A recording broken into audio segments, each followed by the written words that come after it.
दर्शनं मन्दहासरुचिराननाम्बुजं पूजितं सुरनरोत्तमैर्मुदा धर्मनन्दनमहं विचिन्त्य मुखं करोति वाचालं पङ्गुं लङ्घयते गिरिं यत्कृपातमहं वन्दे परमानन्दमाधवम्। ओम श्री स्वामिनारायणाय नमो नमः। ओम श्री हरिकृष्णाय नमो नमः। ओम श्री पूर्णपुरुषोत्तमाय नमो नमः। આજે આપણે ગરડા પ્રથમ પ્રકરણનું 59મું વચનામૃતમ શ્રવણ કર્યું.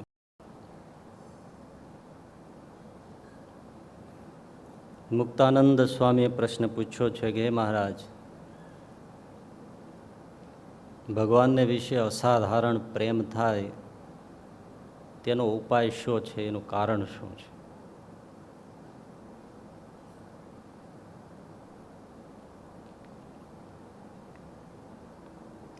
શ્રીજી મહારાજે કહ્યું તો પહેલાં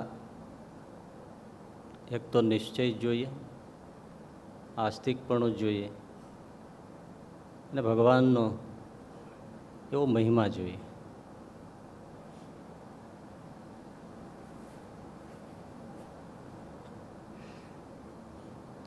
પહેલાં તો આપણી વચ્ચે એક પ્રશ્ન ઉઠવો જોઈએ કે આપણને ક્યારેય એવો પ્રશ્ન થાય છે કે ભગવાનને વિશે અસાધારણ પ્રેમ શું કરીએ તો થાય? એવો ક્યારેય પ્રશ્ન થાય છે?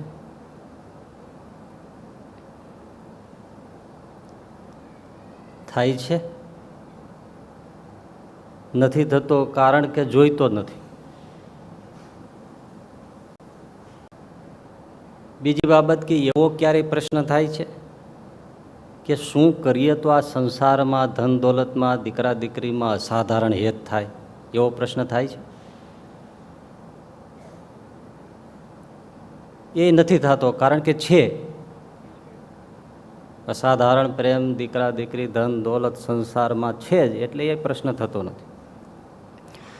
પરંતુ એવો ક્યારે પ્રશ્ન થાય છે કે આ સંસારમાં અસાધારણ જે પ્રેમ છે એનું કારણ શું છે? એવો પ્રશ્ન થાય છે? એવો પ્રશ્ન નથી. કોઈ પ્રશ્ન જ નહીં.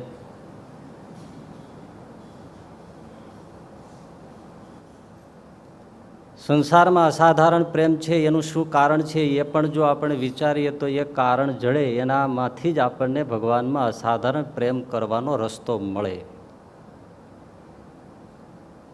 કારણ કે વૃત્તિ તો એક જ પ્રકારની હોય છે. તો સંસારમાં આપણે કોઈને પ્રેમ કરીએ છીએ એના ઘણા કારણો છે, પણ અમુક એમાં એવું કારણ છે કે આપણને જ્યાં સ્વાર્થ હોય એમાં પ્રેમ થાય. આપણને જ્યાંથી સુખ મળતું હોય ત્યાં પ્રેમ થાય. કોઈનું રૂપ જોઈને પ્રેમ થાય, કોઈના ગુણ જોઈને પ્રેમ થાય.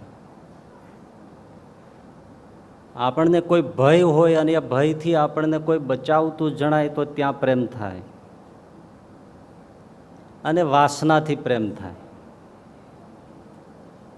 એટલે સ્વાર્થથી, સુખથી, રૂપથી, ગુણથી, ભયથી વાસનાથી આપણને સંસારમાં કોઈની સાથે હેતપ્રીત થાય છે. ખરું છે ખોટું છે? હવે એને બે જ કારણમાં કહેવું હોય તો એવું કે જ્યાંથી આપણને સુખ મળે અને જે આપણને ઉપયોગી હોય એમાં હેત થાય છે.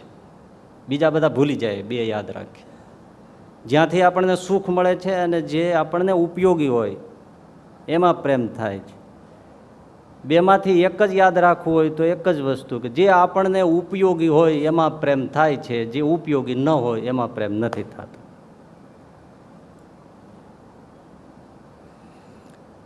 બાળકનો જન્મ થાય પછી એ બાળકને એક જ ઉપયોગિતા હોય છે, ખાવું પીવું. એટલે જ્યાં ભોજન ભાળે એટલે એની પાછળ દોડે. એની ઉપયોગિતા છે. એને એટલી તો ખબર છે કે મારે ખાવા જોઈએ, એટલે ભોજન સિવાય એને બીજે ક્યાંય હેત નથી હોતું. પછી ધીમે ધીમે મોટો થાય પછી એને અનેક વસ્તુઓની જરૂર પડતી થાય છે. ઘણી બાબતોની ઉપયોગિતા લાગે છે, પણ એને એક ખબર પડી જાય છે કે આ બધી વસ્તુઓની મારે જે ઉપયોગ ઊભો થયો છે એ પૂરી કરનાર મારા મા બાપ છે. એટલા માટે એ મા બાપની પાછળ ફર્યા કરે છે. એના માટે હવે માવતર છે ઉપયોગી ચીજ છે, એટલે એમાં હેત રાખે છે અને મમ્મી મમ્મી પપ્પા પપ્પા મમ્મી મમ્મી પપ્પા પપ્પા કરતો ફરે છે. પણ જ્યારે એને મમ્મી પપ્પાની ઉપયોગિતા પૂરી થઈ જાય છે એટલે મમ્મી પપ્પાને છોડી દે છે. પછી એની સામું જોતો નથી. બાપુજીને વૃદ્ધાશ્રમમાં જવું હોય તોય ભલે, જ્યાં જવું હોય ત્યાં ભલે, પછી ખબર પૂછવાય દીકરો આવતો નથી. કેમ? ઉપયોગ પૂરો થઈ ગયો. અમે એકવાર મુંબઈ ગયેલા તો ત્યાં પધરામણીએ જવાનું થયું. એક યુવકે કહેલું કે આવો. સંતો ગયા, પણ એને ઘેર ગયા એટલે પેલો છોકરો, ભાઈ બાપુજી તમે સંતોને ચાંદલો કરો, બાપુજી તમે સંતોને હાર પહેરાવો, બાપુજી તમે અહીંયા આરતીમાં ઊભા રહી જાઓ, બાપુજી તમે અહીંયા સોફા ઉપર બેસો, બાપુજી બાપુજી બાપુજી. આપણને એમ થાય કે ભાઈ આ મુંબઈ જેવા શહેરમાં આવો સમજુ દીકરો બાપુજી બાપુજી બાપુજી. એટલે એ કંઈક ઠાકોરજીને ધરાવવા નૈવેદ્ય એવું લેવા ઘરમાં ગયો. એટલે મેં પેલા વડીલને કીધું, મેં કીધું મુંબઈ જેવામાં આવો ભણેલો ગણેલો છોકરો અને તમને આટલો બાપુજી બાપુજી, ભાગ્યશાળી છોક તમને આવો દીકરો મળ્યો છે. મને કે હું મંડી પીડ્યા છે, ક્યાં મારો દીકરો છે? એ તો મારો જમાઈ છે.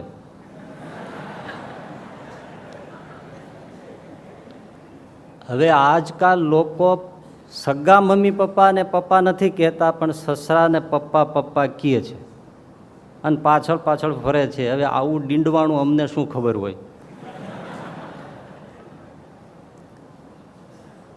એટલે આપણને ભૂલ જ ખાઈ જાય. હકીકતમાં એના પપ્પા છે. પેલા પપ્પાને છોડી દીધા, હવે આ પપ્પાની ઉપયોગિતા છે એટલે એની પાછળ ફરે છે. પણ એ બધા જ વ્યવહારમાં એને ખબર પડી જાય છે કે આ બધા જે સંબંધો જોડીએ છે એનાથી સર્વોપરી એક બાબત છે અને એ રૂપિયો છે. પૈસો હોય તો પછી સંબંધો હોય કે ન હોય, આવે ને જાય. હવે એનું ધ્યાન કેવળ ક્યાં છે? પૈસો હોવો જોઈએ અને પૈસો સર્વોપરી છે, બસ. એટલે સર્વ પ્રકારે પૈસામાં જોડાઈ જાય છે. એના માટે પછી ગમે તેની સાથે સંબંધો બગાડવા હોય તો બગાડી નાખે. સગા બાપ સાથે, સગી મા સાથે, સગા ભાઈ સાથે, ગમે તેની સાથે, પણ પૈસો જવો જોઈએ નહીં. કેમ? ઉપયોગી એવો છે, એનાથી બધું થાય છે. સર્વે ગુણાહ કાંચનમાશ્રયંતે, બધું જ એમાંથી નીકળે છે. ખબર પડી ગઈ. એટલે આજ દિવસ સુધી ઘણાને માવતરની નફરત થાય છે, પત્નીની નફરત થાય છે, બાળકોથી નફરત થાય છે, સાધુઓથી નફરત થાય છે, પણ ક્યારે રૂપિયાથી કોઈને નફરત થઈ? બોલો. કોઈને કંટાળો આવતો હોય, છોકરો પાસે આવે ક્યારેક કંટાળો ચડે કે આ ક્યાં આવી લપ. માવતર આવે તો મળવા આવે તો એમ થાય કે આ ક્યાં આવ્યા, નફરત થાય.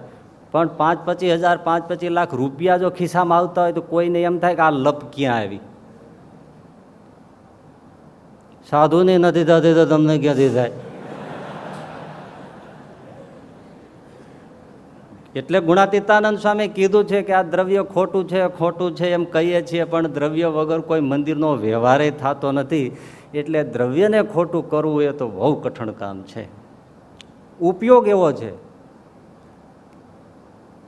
કોઈ વ્યવહાર એના વગર થતો નથી. એટલે પૈસાને પ્રેમ શા માટે છે અને ક્યારથી છે? જ્યારથી એનો મહિમા સમજાઈ ગયો ત્યારથી. એટલે સોનું ચાંદી હીરા મોતી માણેકમાં પ્રેમ છે. પણ એક વસ્તુ યાદ રાખો, તમે રસ્તે જતા હો અને એમાં સોનાનો ટુકડો પડ્યો છે, પણ તમને એમ થાય કે આ તો પિત્તળનો ટુકડો છે, તો તમને હેત થશે? સોનું હોવા છતાં પિત્તળ છે એવો ભાવ થયો એટલે તમે નીકળી જવાના છો. એટલે રૂપિયાનો, સોના ચાંદીનો મહિમા જાણતા હોવા છતાં પણ એ સોનું સામે હોવા છતાં હેત ન થયું. કેમ ન થયું? ઓળખાણ ન થઈ, નિશ્ચય ન થયો. શું નિશ્ચય? કે જે સોનું હું જાણું છું મહિમા એ આ છે એમ ન થયું. એટલે એ આ થવું એને નામ નિશ્ચય કહેવાય. એટલે મહિમા અને નિશ્ચય બંને જોઈએ. જેવી રીતે રૂપિયામાં મહિમા અને નિશ્ચય બંને હોય તો જ એમાં હેત થાય છે, એવી જ રીતે ભગવાનમાં પણ પહેલાં મહિમા અને નિશ્ચય પણ જોઈએ. એટલે જ શ્રીજી મહારાજે એ વાત પહેલાં કહી કે અસાધારણ હેત કઈ રીતે થાય? મુક્તાનંદ સ્વામીનો પ્રશ્ન પૂછ્યો એટલે શ્રીજી મહારાજે કહ્યું કે પહેલાં તો એવો વિશ્વાસ જોઈએ કે મને મળ્યા છે એ નિશ્ચય ભગવાન જ છે. જે ભગવાન ભગવાન હું કહું છું, જે પરાત્પર પુરુષોત્તમ નારાયણનો હું જાણું છું કે સમજું છું, એ આ છે.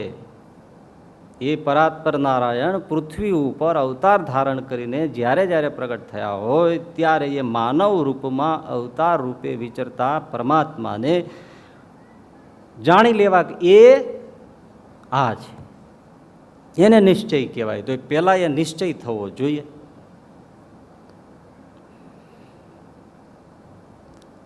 ભગવાન શ્રી કૃષ્ણ અને ગોપ બાળકો ગાયો ચરાવતા વાછરડા ચરાવતા મથુરાની સીમમાં આવી ગયા અને ભૂખ્યા થયા. એટલે ગોપ બાળકોને ભગવાન શ્રી કૃષ્ણે કહ્યું કે અહીંયા મથુરા છે, ત્યાં જો બ્રાહ્મણો સામે યજ્ઞ કરે છે, ત્યાં જાઓ અને કહો કે અમારા કૃષ્ણ ભૂખ્યા થયા છે, ભોજન આપો. યજ્ઞશાળા તરફ આ ગોપ બાળકો ગયા અને કહ્યું કૃષ્ણ માટે ભોજન જોઈએ છે. નહીંતર યજ્ઞ કરતા હતા, ઓમ વાસુદેવાય સ્વાહા, ઓમ નારાયણાય સ્વાહા, ઓમ વિષ્ણવે સ્વાહા. વિષ્ણુ ભૂખ્યા છે એના માટે ભોજન લેવા આવ્યા છે, પણ એ આ નથી થયું એટલે સળગતા લાકડા લઈને પાછળ દોડ્યા. જાઓ જાઓ વાળો યજ્ઞ ભડાવી નાખ્યો, ભાગો અહીંથી. અહીં ક્યાં આવ્યા તમે? કોણ વળે એવો કૃષ્ણ? એ તો ગોવાળ છે, ભરવાડ છે. જાઓ, ભરવાડના છોકરા માટે યજ્ઞનું સમિત હોય, જાઓ. પછી ખાલી હાથ આવ્યા. ભગવાન શ્રી કૃષ્ણે કહ્યું કે હવે એમની પત્નીઓ, બ્રાહ્મણ પત્નીઓ પાસે જાઓ. અને ગોપ બાળકો એમની પાસે ગયા. તો એમને ગોપીઓના સંગથી, વ્રજની ગોપીઓના સંગથી ઓળખાઈ ગયું હતું કે આ કૃષ્ણ એ કોણ છે? કોણ છે?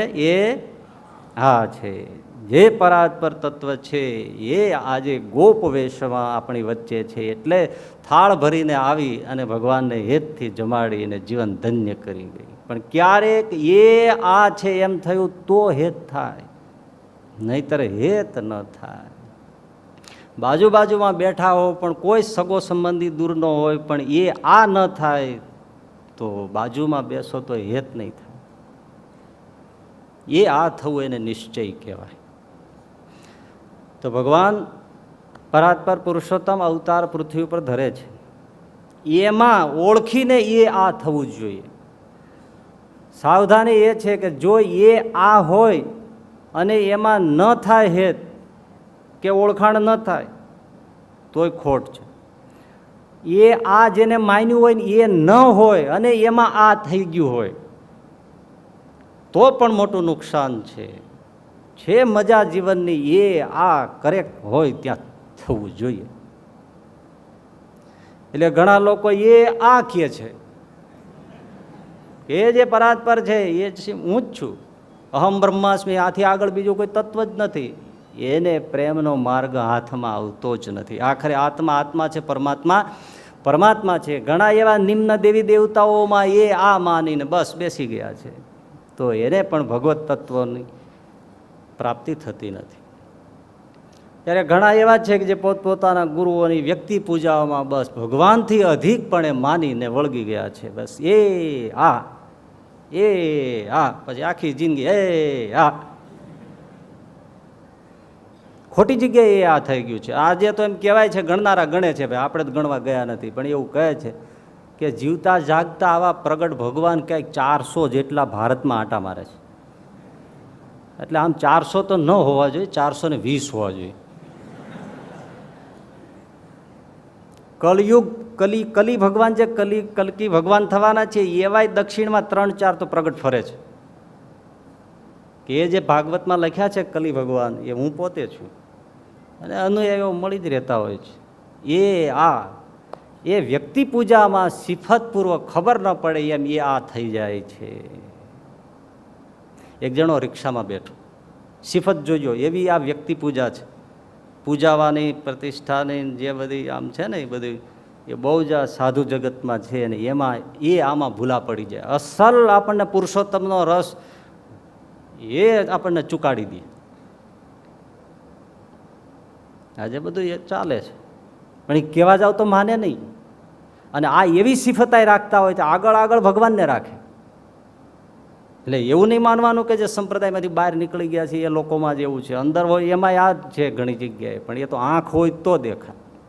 ભગવાન આગળ આગળ હોય કહેવાના, પણ બાકી પછી સર્વસ્વ આમાં સમાઈ જતું હોય છે. બહુ મોટું નુકસાન. તો રિક્ષામાં બેઠો એક જણો, રિક્ષા જ્યાં જવું હતું ત્યાં પહોંચી ગયો. પછી ઉતર્યો એટલે રિક્ષાવાળાએ પૂછ્યું કેટલા? સિફતાઈ જોજો તો 80 રૂપિયા. એમ? ઓહો, 100 રૂપિયાની નોટની થોકડી કાઢી. પેલાને કે જો ગણજે, 1 2 લેતો જા, 3 4 5. આ તું ધંધો રિક્ષાનો કેટલા વર્ષથી કરે? તો કે સાહેબ 15 વર્ષથી. એમ? 15 16 17 18 19. તારી ઉંમર કેટલી થઈ? તો કે મારી ઉંમર 35 વર્ષ. 36 37 38 39 તારા બાપુજીની ઉંમર કેટલી? એના 55 વર્ષ. 55 થઈ ગયા. 56 57 58. દાદા બેઠા બેઠા છે. ઉંમર કેટલી? 75 76 77 78 79 80. જા, રિક્ષાવાળાને ખબર ન પડી, આ 80 પકડાવી દીધા. બોલો. પણ એ ગપચી કોઈને આપણને ખબર પડે? આ ધાર્મિક જગતની એ આ કરાવી નાખે છે. સાચા હોય એમાં એ આ પછી મટી જાય. તો જે છે એમાં એ આ થવું જોઈએ. એટલે તો જે મળ્યા છે એ પરાત્પર પુરુષોત્તમ નારાયણને ઓળખીને એ આ થવું. મુક્તાનંદ સ્વામીને એ આ નહોતું થતું, એમનો જ પ્રશ્ન છે. રામાનંદ સ્વામી જ્યારે બધું સહજાનંદ સ્વામીને સોંપીને ગયા, ગાદીએ બેસાડીને ગયા, પછી એમના ઐશ્વર્ય પ્રતાપો બધા સત્સંગમાં એકદમ ખીલી ઉઠ્યા. જોતા વેદ સમાધિ થાય. પશુ પક્ષી મનુષ્યો અને જે બધા હતા એમને થયું કે આ તો વિશેષ વધારે પડતું થાય છે. આવું તો રામાનંદ સ્વામી વખતમાં પણ નહોતું થતું. અને મુક્તાનંદ સ્વામી ત્યારે ભુજમાં હતા. હું ટૂંકમાં જ પ્રસંગ કહી દઉં છું. એટલે મયારામ ભટ્ટ ત્યાં જઈને ખબર આપ્યા કે આ સ્વામીનો સત્સંગ મુક્તાનંદ સ્વામી આ વર્ણી એ તો બધો ડખોળી નાખ્યો છે. અને સ્વામી તો સત્સંગની માં જેવા એટલે એને થાય સ્વાભાવિક છે. આવ્યા અને મેઘપુર ગામે મળ્યા અને સહજાનંદ સ્વામીને રામાનંદ સાહેબ ગુરુસ્થાને બેસાડીને ગયા છે. તોય બહુ જ કહેવા માંડ્યા કે મહારાજ આ પાખંડ મેલી દ્યો, આ શું તમે આદર્યું છે? અને આ સમાધિ બધાને મનાય, અમને ન મનાય. અને સમાધિ કંઈ એમ સહેલી છે? અષ્ટાંગ યોગના 8 પગથિયા ચડે તોય કોઈને થાય કે ન થાય? અને જે આવે એને સમાધિ. આ કયું જાદુ મંત્ર કામણ ટુમણ આ તમે કરો છો? આમાં સત્સંગની આબરૂ નહીં રહે. સત્સંગ હશે ચૂથાઈ જાય છે. મૂકી દો આ બધું. મહારાજ સાંભળતા રહ્યા અને કહ્યું સ્વામી હવે એમાં શું થાય? આવીને સામે બેસે ને એમાં એને કંઈ સમાધિ થઈ જાય તેને કોણ રોકે? એમાં સંતદાસજી જે રામાનંદ સ્વામીની શિષ્ય અને મુક્તાનંદ સ્વામી બધાથી આમ ઐશ્વર્યોમાં ભરપૂર, એ બેઠા હતા ને એને સમાધિ થઈ. મહારાજ આમ સામું જોયું. મુક્તાનંદ સ્વામી જોઈ રહ્યા. સ્વામીએ મહારાજે કહ્યું કે જગાડો જો જાગે તો. ઘણા શ્રી કૃષ્ણ જાપ કર્યા પણ જાગ્યા નહીં. મહારાજે ચપટી વગાડીને જાગ્યા. સંતદાસજીનો તો વિશ્વાસ આવે એવા પુરુષ. પણ એમણે જ મુક્તાનંદ સ્વામીને કહ્યું કે રામાનંદ સ્વામી મને સમાધિમાં ઠપકો આપ્યો કે આ મુક્તાનંદનું માથું કેમ ભરી ગયું છે? હું જે કહ્યા કરતો હતો કે હું તો ખાલી પડ છાંટવા વાળો છું, ડુગડુગીનો વગાડવા વાળો છું, ખરો નટવર તો આવે છે એ આ છે, અમે એનું ભજન કરીએ છીએ, છતાંય મનાયું નહીં. ઉદાસ થઈ ગયા. પછી ત્યાંથી કાલવાણી આવ્યા અને ત્યાં રામાનંદ સ્વામીએ દિવ્ય દર્શન આપ્યા અને એકદમ મુક્તાનંદ સ્વામી ભેટી પડ્યા. કરે ગુરુ મહારાજ તમે રડી પડ્યા, તમે ચાલ્યા ગયા અને આ સત્સંગનું આવી અવદશા થઈ. અરે મુકુંદ મુકુંદ મુકુંદ મુકુંદ, ભૂલો કાં પડે છે? અમે જેનું ભજન કરીએ છીએ એ આ છે, એ પરાત્પર પુરુષોત્તમ છે. અને પછી મુક્તાનંદ સ્વામીને લગ્ન લાગી. કાલવાણીમાં એ રામાનંદ સ્વામીની ગાદી ઉતારી એના ઉપર બેસાડીને જય સદગુરુ આરતી પ્રગટ પુરુષોત્તમનું જય દર્શન કરશે કાળ કરમથી છૂટી કુટુંબ સહિત તરશે. એ આરતી બનાવીને આરતી ઉતારી જે આજે પણ સત્સંગમાં ગવાય છે. અને પછી જે એમને પ્રેમની લગ્ન લાગી એ આ એમ થઈ જાય પછી બાકી શું રહે? એટલે મને મળ્યા છે એ નિશ્ચય ભગવાન જ છે.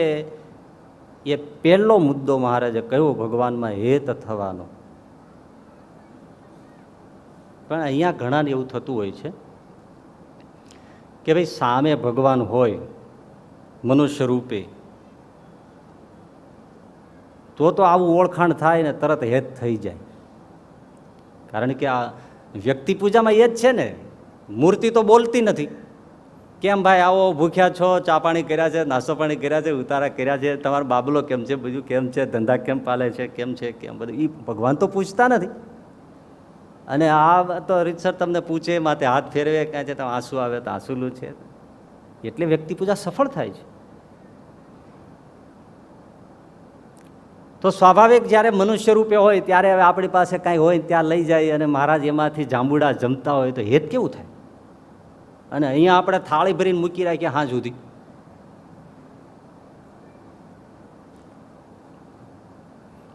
અરે તમારા ઘરના તમારે અરે બોલે નહીં હેત થાય? બોલે તો હેત થાય. એટલે બહુ જ મનમાં થતું હોય છે કે જો મનુષ્ય રૂપે સામે હોય તો હેત સહજ છે થાય, પણ દેખાતો નથી એની સાથે કેમ હેત થાય? ભાઈ મૂળ વાત એવી છે કે જે દેખાય એની સાથે હેત થાય એ તો સ્વાભાવિક છે, પણ ન દેખાય એની સાથે જે હેત થવું ને એ જ ખરી પ્રેમની ઊંચાઈ છે. ન દેખાતો હોય ને એની સાથે પ્રેમ કરવો એ પ્રેમની ઊંચાઈ અદભુત છે. છોકરાને એના બાપાએ કીધું લે આલે તપેલી દૂધ લઈ આવે 1 લીટર. છોકરો કે લઈ આવું, લાવો 20 રૂપિયા. એટલે તું પણ દીકરો કોનો? રૂપિયા આપે તો આખી દુનિયા દૂધ લઈ આવે. રૂપિયા ન આપો ને દૂધ લઈ આવે તો તું મારો ખરો દીકરો કહેવાય. બોલો કે ભલે બાપુજી. ગયો 10-15 મિનિટ પછી પાછો આવ્યો, તપેલી માથે છીબું એટલે ઢાંકણું ઢાંકેલું. બાપુજીને કીધું લ્યો બાપુજી પીવો દૂધ. બાપુજીએ ઢાંકણું ખોલ્યું તો તપેલી ખાલી. એટલે આ તો ખાલી છે, હું પીવું? તો કે દૂધ હોય તો આખી દુનિયા પીવે, ખાલી તપેલીમાં દૂધ પીવે તો મારો બાપ ખરો કહેવાતો.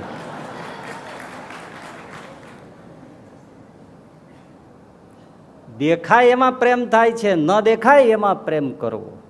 અને એમાં જ મીરાબાઈ જીત્યા છે, એમાં નરસિંહ મહેતા જીત્યો છે. એ આપણા આદર્શ છે. વ્રજની ગોપીઓને પ્રેમ થાય એ તો બહુ સહજ છે. સામે કૃષ્ણ હસે છે, બોલે છે, નાચે છે, રાસ લે છે, સહજ છે. એ થોડું અપ કરો ને થાય તો સામે નાચે કૂદે હસે બોલે છે. મીરાબાઈને એમ મનુષ્ય રૂપે સામે નથી. અને છતાં મીરાબાઈએ જે કૃષ્ણને પ્રેમ કર્યો છે, ભગવાન શ્રી કૃષ્ણને, એક બાજુ આખી વ્રજની ગોપીઓનું મંડળ અને એક બાજુ મીરા એકલી ઊભી રહે એવો ભગવાનને પ્રેમ કર્યો. પ્રતિનિધિત્વ કરે વ્રજની એ 5000 વર્ષ પહેલા થયેલી ગોપીઓનું, એવી મીરા. એનું એક એક ચરિત્ર, એક એક પગલું જુઓ તો આંખમાંથી આંસુ આવે. અને વ્રજમાં તો ગોપીઓની સાથે ભગવાન રહ્યા, પણ એક અવતાર ધર્યો એ. પણ મીરાબાઈની પાસે કેટલી વાર ભગવાન ગોલોકમાંથી ઉતરીને એની સામે પ્રગટ થયો, કેટલા અવતાર ધર્યા. વ્રજમાં તો એક વાર અવતાર ધર્યો, મીરાબાઈની સામે, નરસિંહ મહેતાની સામે કેટલી વાર અવતાર.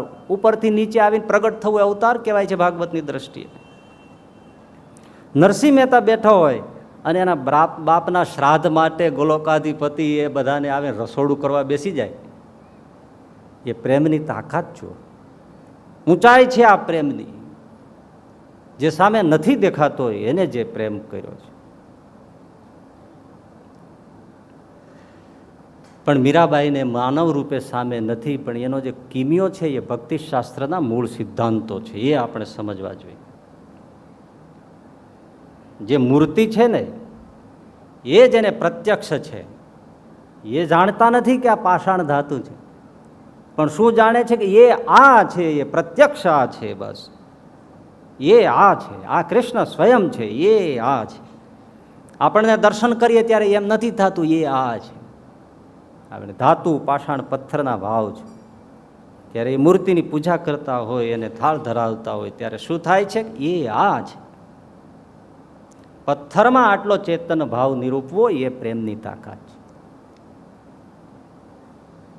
અને બીજું કે એ ભગવાનને એમણે મીરાબાઈએ પતિ માન્યા. બે સૂત્રો આમાંથી પકડવાના છે અને એ ભક્તિશાસ્ત્ર અંતર્ગત છે. મીરાબાઈએ ભગવાન શ્રી કૃષ્ણને પતિ માન્યા. આ વાત થાય એની સાથે સાથે થોડા તમે ચાલજો. ભગવાનની સાથે ભક્તિ કરવી એનો અર્થ શું છે? ભગવાનની સાથે કોઈ પણ નાતો કે સંબંધ બાંધવો. આપણે રોજ બોલીએ છીએ ત્વમેવ માતા ચ પિતા ત્વમેવ બંધુ ચ સખા ત્વમેવ. કોઈ પણ પ્રકારનો માતા માનો, પિતા માનો, મિત્ર માનો, ભાઈ માનો, સ્વામી માનો, પતિ માનો, અરે પત્ની માનો, પણ કાંઈક સંબંધ જોડો, એને જ ભક્તિ કહેવાય. બાકી ભક્તિ નથી. સગાઈ થાય પછી જ હેત થાય ને, સંબંધ જોડાણો. જ્યાં સુધી સગાઈ નથી થઈ, સંબંધ નથી જોડ્યો તો ક્યાં છે? એ જ તત્વ ભક્તિમાં છે. કોઈ પણ પ્રકારનો નાતો બાંધો, એને જ ભક્તિ કહેવાય છે. હવે તમે ઈમાનદારીપૂર્વક વિચારો કે તમે ભગવાનને, શ્રીજી મહારાજને પિતા માનો છો, મા માનો છો, ભાઈ માનો છો, મિત્ર માનો છો, સ્વામી માનો છો, પતિ માનો છો, પત્ની માનો છો? બોલો, ક્યારે કોઈ પણ પ્રકારનો સંબંધ જોડ્યો હોય તો કયો? ભગવાન ભગવાન સૌ કહે છે. સંબંધ કયો? અને જ્યાં સુધી સંબંધ નથી થઈ તો પછી લગ્નની વાત જ ક્યાં છે? માંડવો ક્યાં? જ્યાં સુધી ભક્તિ માર્ગની દ્રષ્ટિએ સંબંધ ન બાંધે અને મૂંઝવણ થશે. જો વિચારજો, શું માનવું? શું માનવું? મા માનું, પિતા માનું, ભાઈ માનું, મિત્ર માનું, પતિ માનું, શું માનવું? બસ ભગવાન માનું. સંબંધ કોઈ નથી. એટલા માટે અસાધારણ પ્રેમ થતો નથી. કોઈ સંબંધ નથી. કહીએ છીએ સંબંધ છે, છતાંય કોઈ સંબંધ નથી. અને એ સંબંધ કેવો હોય? આમાંથી કોઈ પણ પ્રકારનો સંબંધ ચૂઝ કરી લે પોતાની રુચિ અનુસાર. અને પછી માનો કે 4 કે 5 સભ્યોનો પરિવાર હોય તો એમાં એ 5મું કે 6ઠું સભ્ય તરીકે ઉમેરાઈ જાય, એને ભક્તિ કહેવાય. જીવંત પિતા માન્યા તો બસ એ 5માં 5 સભ્યો તમે હો તો 6ઠા ભગવાન પિતાની તરીકે ઘરમાં બિરાજે અને સેવા થાય. પતિ માન્યા હોય તો એ બસ 5 કુટુંબનું સભ્ય ને 6ઠા એ પતિ તરીકે અખંડ જેમ હાજરી હોય જીવંત વ્યક્તિની એવી. અને જેને ભગવાન મળ્યો છે એને આમ જ મળ્યો છે ભાઈ. એવો સંબંધ ઘરમાં હજુર બેઠા છે, બોલો એવો સંબંધ ક્યાં છે? અસાધારણ પ્રેમ ક્યાંથી થાય? આપણે જો એનાલિસિસ કરીએ ને તો સંબંધ કેટલો મહિનો છે. ભગવાન આપણા સ્વામી ને આપણે એના સેવક. જો બસ આ કોમન છે. ભગવાન શું? ભગવાન આપણા સ્વામી ને આપણે એના સેવક. ખોટો સંબંધ નથી, પણ એ સેવકમાં કેવો સંબંધ બાંધીને બેઠા છીએ? ધ્યાનથી સાંભળજો. નોકર ચાકરનો. સેવક ખરા, પણ એમાં જે નિમ્ન ક્વોલિટી જે છે ને, નોકર ચાકર. અને નોકર ચાકર એ પાછો કેવો લે ભાગો નોકર ચાકર. આપણે કેવું જીવીએ છીએ ભગવાન સાથે, અને અસાધારણ પ્રેમની વાત ક્યાંથી આવે? લે ભાગો નોકર ચાકર જેવો સંબંધ છે. કહીએ છીએ સેવક, પણ સેવકમાં જે હલકી કોટી કહેવાય એવો લે ભાગુ નોકરનો આપણો સંબંધ ભગવાન સાથે છે. લે ભાગુ નોકર શું હોય? બસ એને કામ કરવું હોય તો આળસ ચડે, ખોટા બહાના કાઢી નોકરીમાંથી ગપચી મારી જાય. શેઠ આગા અવળા થાય તો કાંઈ કરે નહીં. શેઠનો જેટલો ઉપયોગ થાય એટલો ઉપયોગ કરી લેવાનો. શેઠ આગા પાછા થાય તો એસી કરીને બેસી જવાનું, ટીવી ચાલુ કરીને જોઈ લેવાનું, મજા કરવાની. શેઠાણી આગા પાછા થાય ફ્રીજમાંથી ખાવા પીવાની, આઈસ્ક્રીમ બેસી પીણાની મજલસ માણી દેવાની. શેઠ જમવા બેઠા તો પેલા નોકરે થાળી મૂકી શેઠની આગળ. અને રોટલી એટલી ઘીથી તરબતર, એટલે શેઠ ખીજાઈ ગયા, મૂર્ખા તને ખબર નથી કે હું ચોપડેલી રોટલી નથી ખાતો, અને આ તે એટલે હા હા હા શેઠ સાહેબ ભૂલ થઈ ગયા, તો મારી થાળી આવી ગઈ.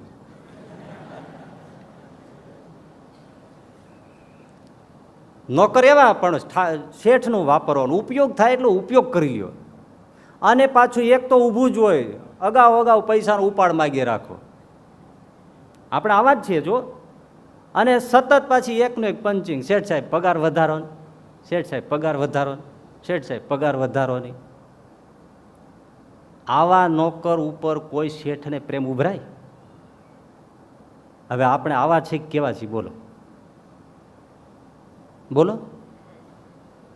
ધર્મ નિયમ પાળવાની વાત આવે એટલે ગપચી મારીએ, ધૂન ભજન કીર્તનની વાત આવે એટલે ગમે તે બહાનું કાઢીને ગપચી મારી જાય. જેટલો ઉપયોગ થાય એટલો ઠાકરજીનો ઉપયોગ કરી લેવાનો. દેવ, મંદિર, ઠાકોરજી, સત્સંગ, સાધુનો ઉપયોગ કરી લ્યો. આખો દિવસ રહેવાનું, ખાવું, 3 દિવસ ઉતારા પાણી, ચા પાણી, નાસ્તા બધું કરવાનું. જતી વખતે પછી ભેટ દેવી જ દેવાય, નહીં તો 5 રૂપિયાની પહોંચ પડાય આવજો, 250 રૂપિયાનું ખાઈ જાય. ઉપયોગ કરી લ્યો, આપે કશું નહીં. તમે કોઈને ઘરે જાઓ તોય ત્યાં ચા પાણી કર્યા હોય ને તો એના છોકરાના હાથમાં 5 રૂપિયા 25 રૂપિયા આજના જમાના પ્રમાણે આપો. પણ દેવ મંદિર, કોઈ પણ ધર્મસ્થાન હોય ત્યાં આવો વિવેક કેટલા રાખતા છે? એટલે કેવા સેવક થયા? લે ભાગું, ઉપયોગ કરી લ્યો, બસ જેટલો આવે એટલો ઉપયોગ કરી. પણ એક વસ્તુ યાદ રાખજો, ભક્તિ જોઈતી હોય તો પણ, અને તમારા પરિવારમાં રોગાદીકે કરીને સુખી રહેવું હોય, આવા દુઃખ ન લાવવા હોય, તો ધર્માદાના કોઈ પણ સ્થાનો છે એનો પૈસો બહુ ભારે હોય છે. ગમે તેવી માતાજીની મઢી હોય ને, પણ તમે જો પાણીનો પ્યાલો પીધો હોય ને તો રૂપિયો નાખી દેવો એ સુખ થવાનો અને ભક્તિ પામવાનો ઉપાય છે. આપણું ત્યાં ચોપડે બોલવું જોઈએ, પણ એનું આપણે ચોપડે ન બોલવું જોઈએ. એટલે સેવક ખરા પણ લે ભાગું. બાકી નહીતર તો સ્વામી સેવકનો ભાવ એટલે હનુમાનજીનો જેવો દાસ ભક્તિ છે એ સેવક છે. પણ કેવા બિના મોલ કે ચેરો સુરદાસજી કે એક પણ પૈસો લેવો નહીં અને ચાકરી કરવી. બોલો, એવા નોકર ઉપર કયા શેઠને હેત ન થાય?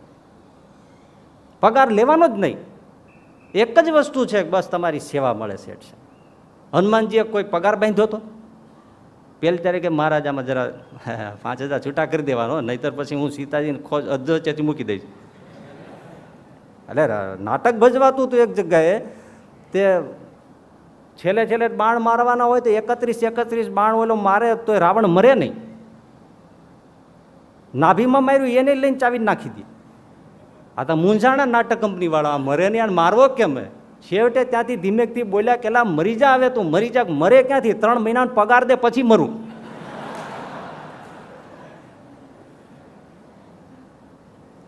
આ કોઈ બિના મોલ કે ચેરો નથી. કોઈ પૈસો લેવો નહીં અને સેવકાઈ કરવી. તમે જો એના ઉપર કેવો પ્રેમ થાય. તમે સ્કૂટર સજાવતા હો, કિક મારતા હો, અને તમારો રૂમાલ પડી જાય અને તમારી પત્ની એ હેઠો લઈને તમને આપે, તમને એમાં કાંઈ આશ્ચર્ય ન થાય? કોઈ દી એમ કીધું વાહ વાહ ધન્યવાદ છો? કેમ? તમારું ખાય છે કાં તમે એનું ખાવ છો? એટલે તો વ્યવહાર છે. પરંતુ તમારો ટુવાલ પડી ગયો હોય ને એમાં કોઈ અજાણ્યો નીકળ્યો હોય ને એ ઉઠાવીને તમને આપે, શેઠ સાહેબ આ તમારો પડી ગયો છે, તમને એમ થાય ને કે સારું ચલો હું તો હમણાં વયો જાત. કેમ? કાંઈ લેતો નથી ને. નિષ્કામ સેવકો ઉપર એટલે જ ભગવાનને અને સમાજમાં બધાને પ્રેમ થાય છે. એટલે એવો બીનો મોલ કે ચેરો હોય તો દાસ ભક્તિ, તો નિષ્કામ ભક્ત એવા તો ઊંચાએ પહોંચાય એવું તો બહુ છે નહીં. પણ એટલું તો કરીએ કે લે ભાગું નોકર મટીને ખાનદાન નોકર થાય. ખાનદાન નોકર કેવો હોય? એક નગર શેઠે આંબાવાડિયું રાખ્યું. પછી નગર શેઠ સમય ઉપર ફરવા આવ્યા, ક્યારેક આવે, એમાં એને સાથે દોસ્તારો બધા હશે. એટલે નગર શેઠે કહ્યું પેલા નોકરને, જે આંબાવાડિયાનું રક્ષણ કરતો હતો, એને કહ્યું જા પાકામાં પાકી પણ મીઠા આંબાની કેરી એક ટોપલો ભરીને લેતો આવે. એટલે પેલો ટોપલો લઈને આવ્યો, પણ જેવી સમારીને આપી તો કેરી મીઠીની ખાટી નીકળી. એટલે શેઠ સાહેબ ખીજાઈ ગયા, મૂર્ખા, અહીંયા પણ આંબાવાડિયું સાચવે છે ને એટલી અક્કલ નથી કે કઈ આંબાની કેરી મીઠી હોય? એટલે પેલો નોકર રડવા માંડ્યો કે સાહેબ મને ખબર પડતી નથી કે કયા આંબાની કેરી મીઠી, કારણ કે મેં ક્યારેય ચાખી નથી. હે? આંબાવાડિયું સાચવે એમાં તારે કેરી તો ખાવાની હોય જ, એમાં તને કોણ મના કરે છે? ના શેઠ સાહેબ, હું સાચવવા વાળો છું, ખાવા વાળો નથી. આ તો માલિકનું છે. મેરા મુझ में कुछ नहीं, जो कुछ है सो तोर, તેરા તુજકો સોંપ દઉં તો ક્યાં લગેગા મોર. મારું તો છે નહીં. આને ખાનદાન નોકર કહેવાય. આ બધું મારા સ્વામીનું છે, મારું કાંઈ નથી.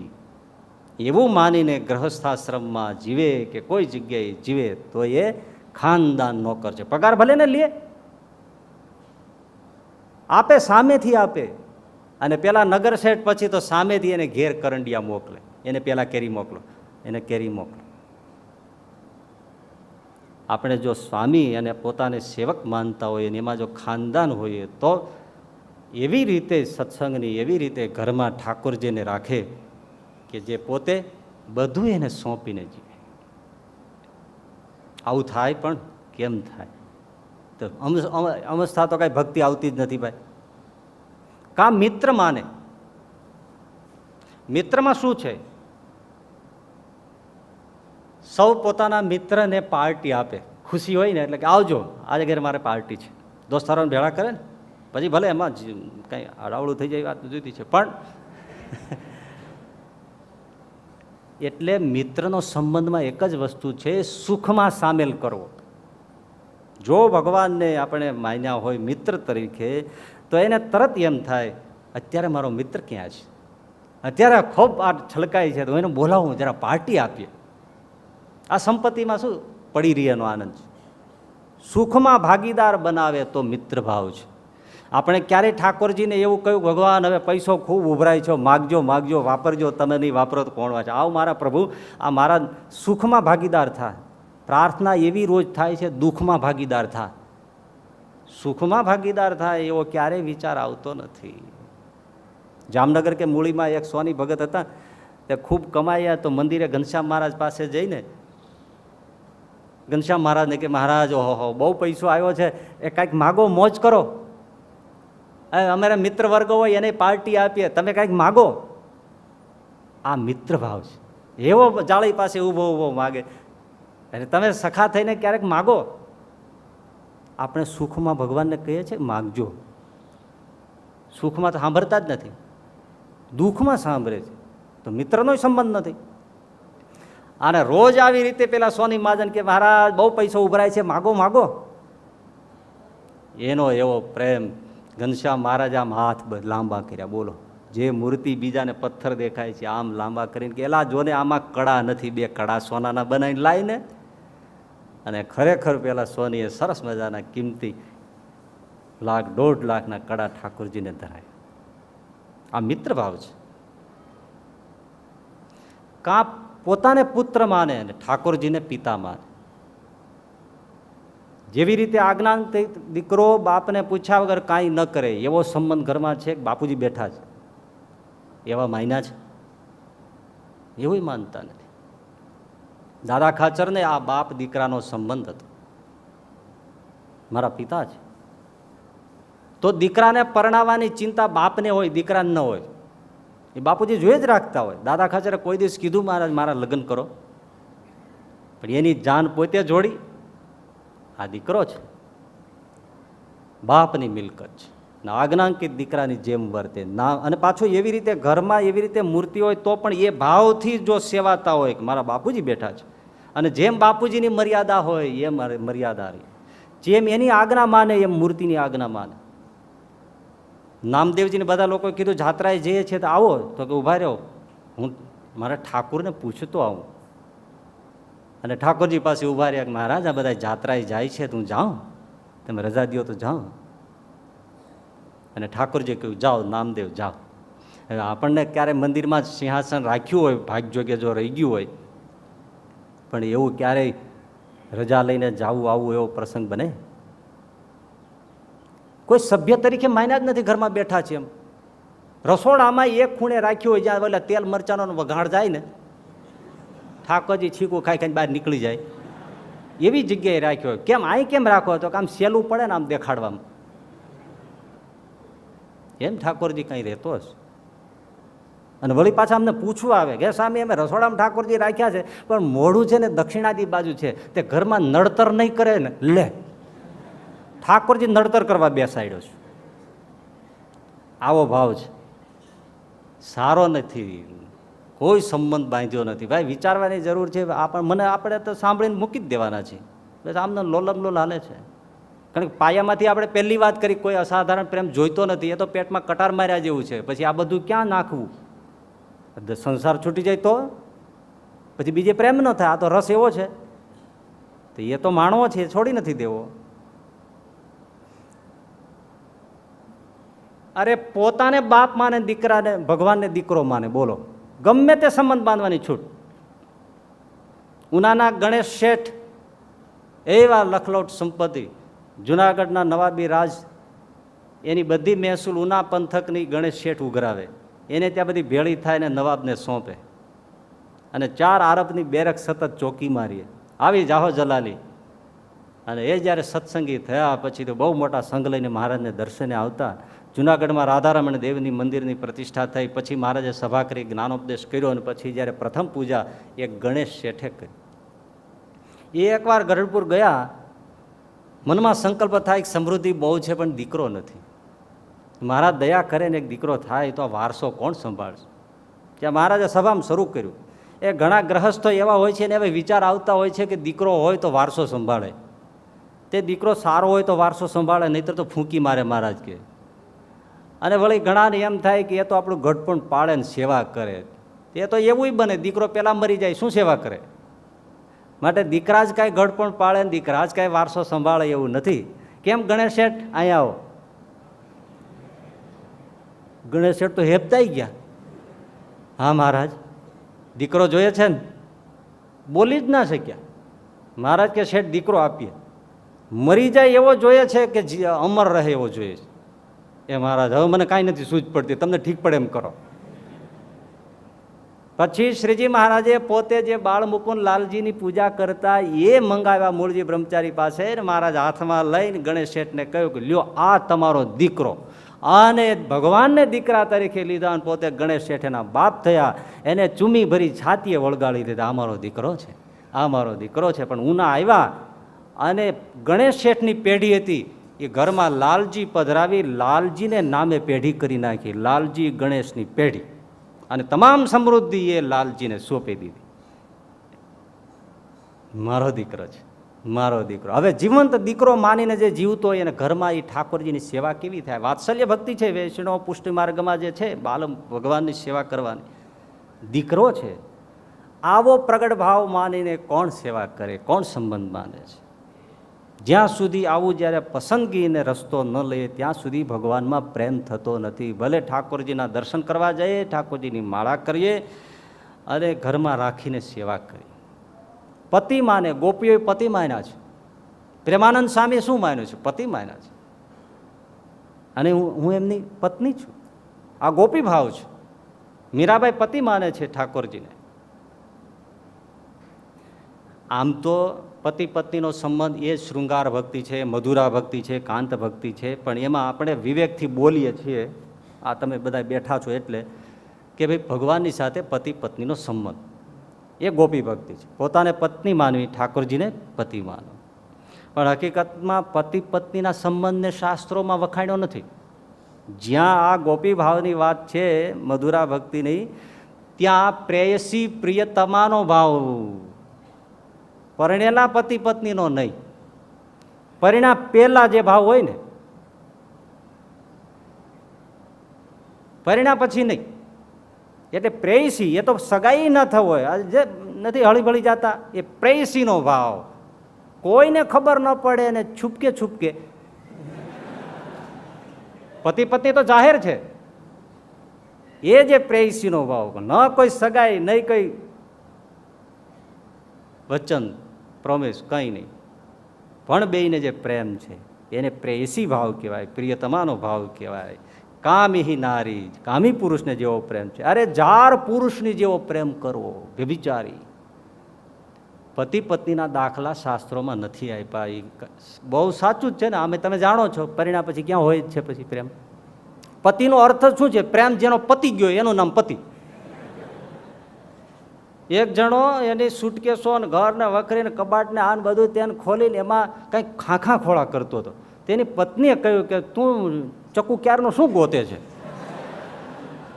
આ બધું ઉખેડી નાખ્યું, એકે રહેવા નથી દીધું હરખું. આ 3 દીએ હું ભેળું કરી દઈશ, તને થયું છે શું આ બધું? એટલે કે હું મેરેજનું સર્ટિફિકેટ ગોતું છું આપણા લગ્નનું. તે લગ્ન થયા ને 10 વર્ષથી અત્યારે તારે એની શું જરૂર પડી?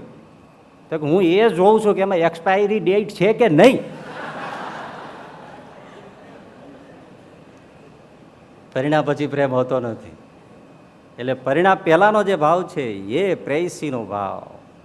માશુક જરાજ દેના, આ જે ભાવ છે ને બહુ એમાં અમારે કહેવાય નહીં, પણ એ મધુરાવતી છે. રાધા અને કૃષ્ણના લગ્ન નથી, પ્રેયસી ભાવ છે. અને એ પ્રેમ જે હોય છે એવો ભગવાનમાં પ્રેમ જોડે. તો પહેલી વાત એ કરી કે એવો નિશ્ચય કે એ આ છે, અને એ ભાવ પ્રતિમામાં આવે કે એ આ છે. જ્યારે દર્શન કરે સામે ઊભા એ આ છે. અને એ પાછા કોણ છે? એ મારા પિતા છે, મારા પતિ છે, મારા મિત્ર છે. જે ભાવ હોય તે, ત્યારે એને એ આનો સંબંધ પૂરો ગણાય. પછી મહારાજે કહ્યું કે આસ્તિકપણું જોઈએ.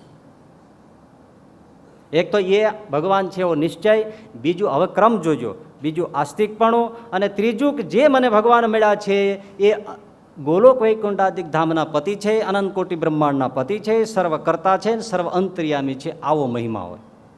3 મુદ્દા છે બસ.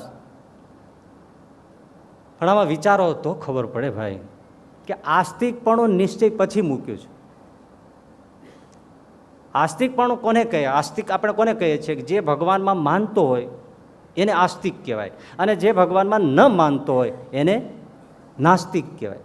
હવે જે ભગવાનમાં માનતો જ ન હોય તો એને એ આની વાત જ ક્યાં છે? એટલે પહેલાં તો આસ્તિકપણું પહેલાં મૂકવું જોઈએ કે જે ભગવાનમાં માને છે. જે માનો છો એ આ છે એને શીખવાડાય. તો હકીકતમાં આસ્તિકપણું પહેલાં કેવું જોઈએ? ક્રમ આવો હોવો જોઈએ. આસ્તિકપણું, પછી નિશ્ચય, પછી મહિમા. અહીંયા ક્રમ જુદો છે, બરાબર ઘા છે. આપણે માની બેઠા છીએ કે આપણે આસ્તિક છીએ, પણ આપણી નાસ્તિકતાની વાત ન થાય. કોઈ કહે કે તમે નાસ્તિકતા ઉપર ઘા છે, અને એ શું છે જો જાય તો જ નિશ્ચય અને મહિમાની વચ્ચે જ આસ્તિકપણાનું સ્થાપન થાય, તો જ ભગવાનને વિશે અસાધારણ પ્રેમ થાય. આ આપણી નાસ્તિકતા સમજવા માટે છે. અને મહત્વની કડી છે કે એ આ થાય તોય નાસ્તિકતા હોય તો ભગવાનનો મહિમા હાથ ન આવે અને ભગવાનમાં હેત ન થાય. આ આપણી બીમારીની જડ છે. બીજી, પહેલાં તો સંબંધ બાંધ્યો નથી. બીજું આસ્તિકપણું શું છે, નાસ્તિકપણું એ આપણે સમજ્યા નથી. પણ પહેલા નિશ્ચય, પછી કહ્યું આસ્તિકપણું. હવે આ તમને શું લાગે છે? આપણે આસ્તિક છે કે નાસ્તિક? આસ્તિક છો કે નાસ્તિક? શું છો? આસ્તિક છે તો પછી આ મૂકવાની જરૂર નહોતી. એટલે શ્રીજી મહારાજે મોટી ભૂલ કરી નાખી. આપણે આસ્તિક નથી, આપણે નાસ્તિકના પણ શિરોમણી છે. નાસ્તિકના જે હોય ને ઊંચી ક્વોલિટી જુઓ. પ્રથમના 63મા વચનામૃતમાં શ્રીજી મહારાજે કહ્યું કે ભગવાનની 8 પ્રકારની મૂર્તિઓ છે. ધાતુની, પાષાણની, માટીની, સ્ફાટિકની, ચિત્રની, એવી 8 પ્રકારની મૂર્તિ છે. એમાં ભગવાન સાક્ષાત બિરાજમાન કરીને રહે છે. એ પ્રતિમાની સાક્ષાત ભગવાન સમજીને જે મર્યાદા નથી રાખતો એ નાસ્તિક છે. હવે બોલો, ઘરમાં જ આપણે જે ઠાકોરજી હોય કે મંદિરમાં હોય દર્શન કરવા જતા હોય એમાં કેટલો આસ્તિક ભાવ છે બોલો. હવે નાસ્તિક છીએ કે નહીં? આપણું જે નાસ્તિકપણું છે ને એ હવે એ લેવાનું છે. એ જ્યારે નીકળે ત્યાર પછી પ્રેમની વાત આવે. તો નાસ્તિક છીએ. મૂર્તિમાં તો તરત પથ્થર આરસનો ભાવ થાય છે. અમારા છોકરાઓ ઘણા વર્ષ થઈ ગયું તો ગુલાબના મોટા મોટા હાર બનાવતા હતા. એ હજી પ્રસંગ મને ભૂલાતો નથી. તે 2 છોકરાઓ એવડો મોટો હાર બનાવ્યો. ત્યારે પેલી ચિત્રપટની મોટી આપણે ઘનશ્યામ મહારાજની મૂર્તિ હતી, બહુ ખાસી મોટી. અને ચિત્રપતિમાં તમે જાણો છો ને, પછી એમાં ખીલીઓ હોય ને એના ઉપર હારના આમાં લટકાવીને બાંધીને ધરાવવાના હોય. આરસની મૂર્તિ ગળામાં પહેરાવાનો હોય, પણ પેલીને ખીલીઓમાં લટકાવતા હોય.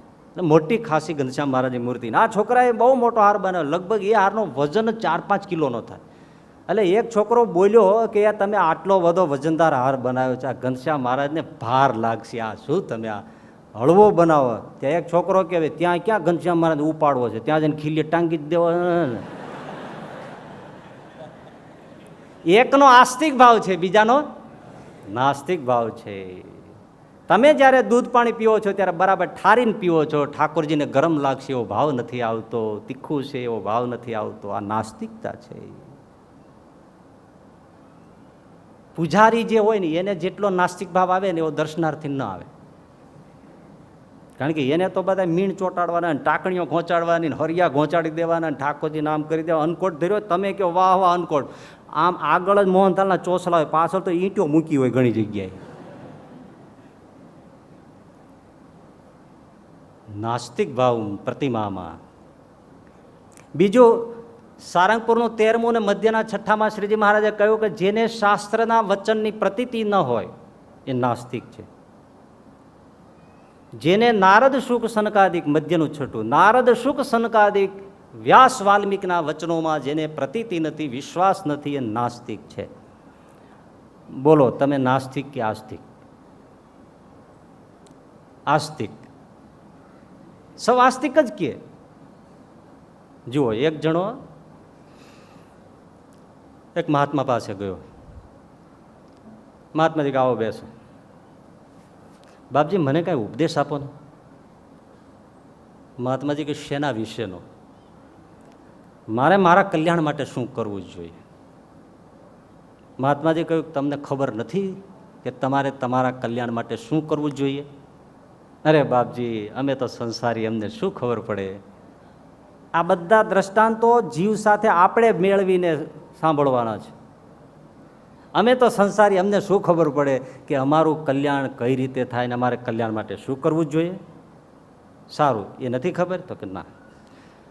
તો તમે ક્યારે રામાયણ સાંભળ્યું છે? હા બાપજી, એમ તો મેં રામાયણની કથા સાંભળી છે, ભાગવતની કથા સાંભળી છે, એમ તો મેં રામાયણ પણ વાંચ્યું છે. એમ તો એમાં ભલા માણસ ક્યાંય ન આવ્યું તારે કલ્યાણ માટે શું કરવું જોઈએ? હા, એમાં તો બાપજી આવતું જ હોય બધું, પણ તમે અમને કહો. એમાં તો આવે જ છે કે અમારે શું કરવું જોઈએ કલ્યાણ માટે, પણ તમે અમને કહો કે અમારે શું કરવું જોઈએ. પેલા સાધુએ બહુ સરસ જવાબ આપ્યો, આપણી નાસ્તિકતા ઉપર ઘા. કે ભાઈ, તુલસીદાસજીનું ન મનાયું, વ્યાસજીનું ન મનાણું, સુખદેવજીનું ન મનાણું, તો હવે મારું ક્યાંથી મનાવાનું છે? અહીંથી જા અને બોલો આપણને મનાય છે?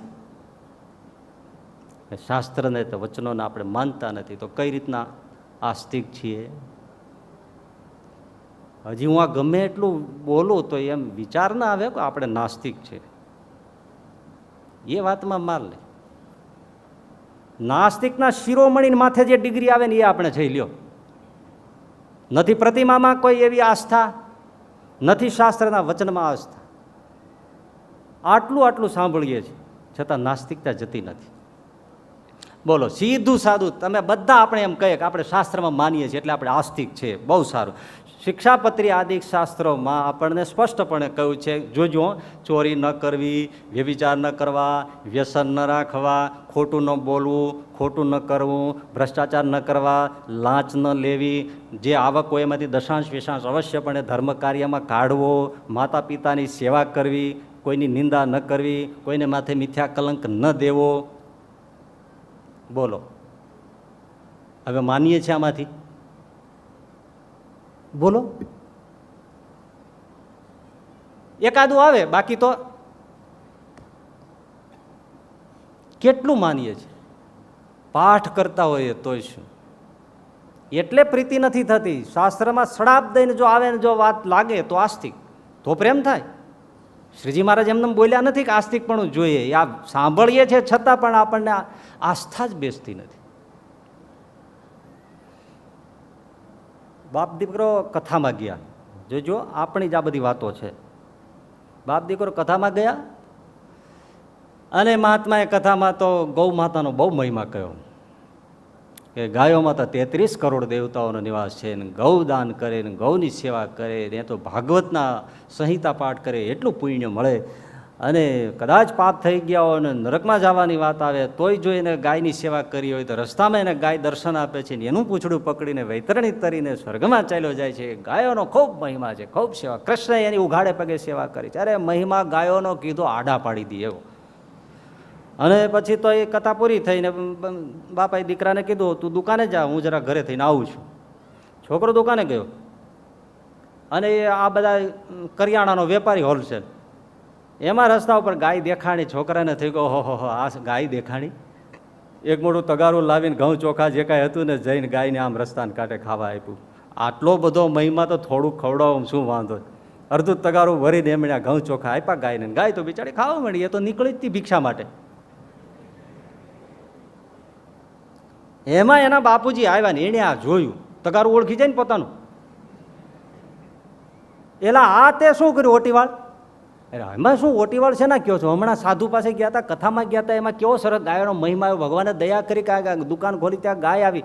અરે મૂર્ખા, કથા સાંભળીએ પછી એ કથાના મંડપમાં મૂકીને અવાય, દુકાને ન લવાય. આપણે કથાને ક્યાં મૂકીએ છીએ? એને પછી દુકાને ઘરે ક્યાંય લઈ જતા નથી. આસ્તિકતા આપણી આવી છે.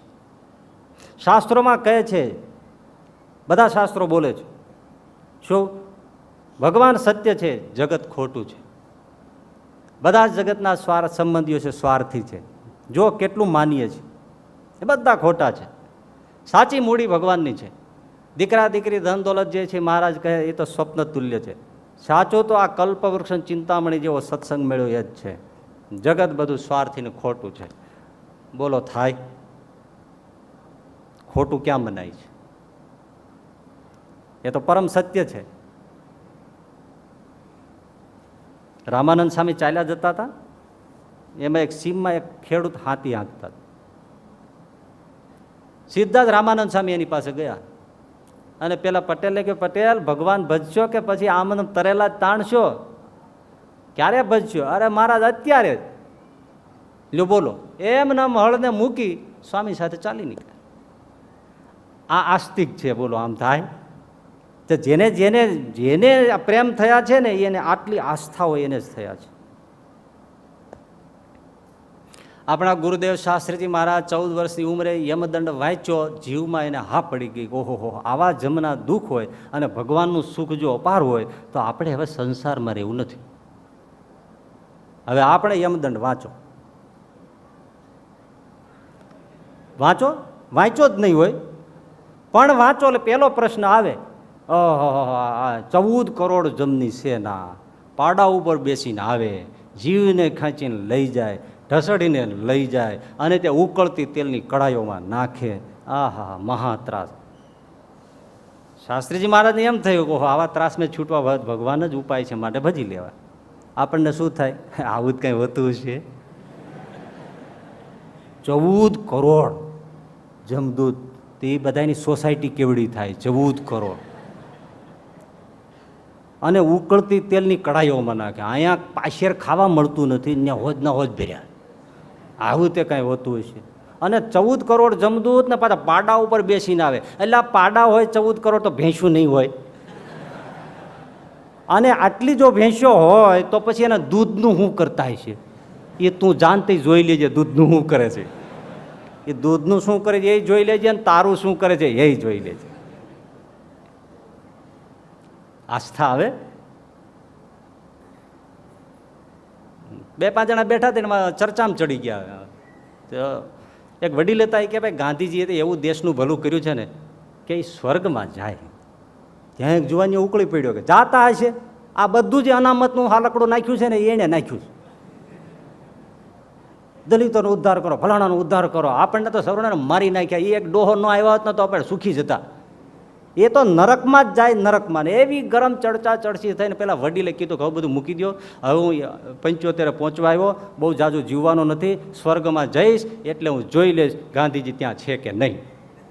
ત્યાં ઓલો જુવાનીઓ કે પણ ન્યા માનો કે ન હોય તો તું નરકમાં જઈને જોઈ જ લેજે ને દીકરા. કારણ કે તું જે આવી મોટા પુરુષોમાં આવી બુદ્ધિ રાખે છે, આપણને આ તર્ક થાય, હા ન પડે. તો એ મોટા પુરુષો નિષ્કુળાનંદ સ્વામી જેવાએ જે ગ્રંથ લખ્યા છે શું ભ્રમિત કરવા લખ્યા છે એવો વિચાર આવે નહીં.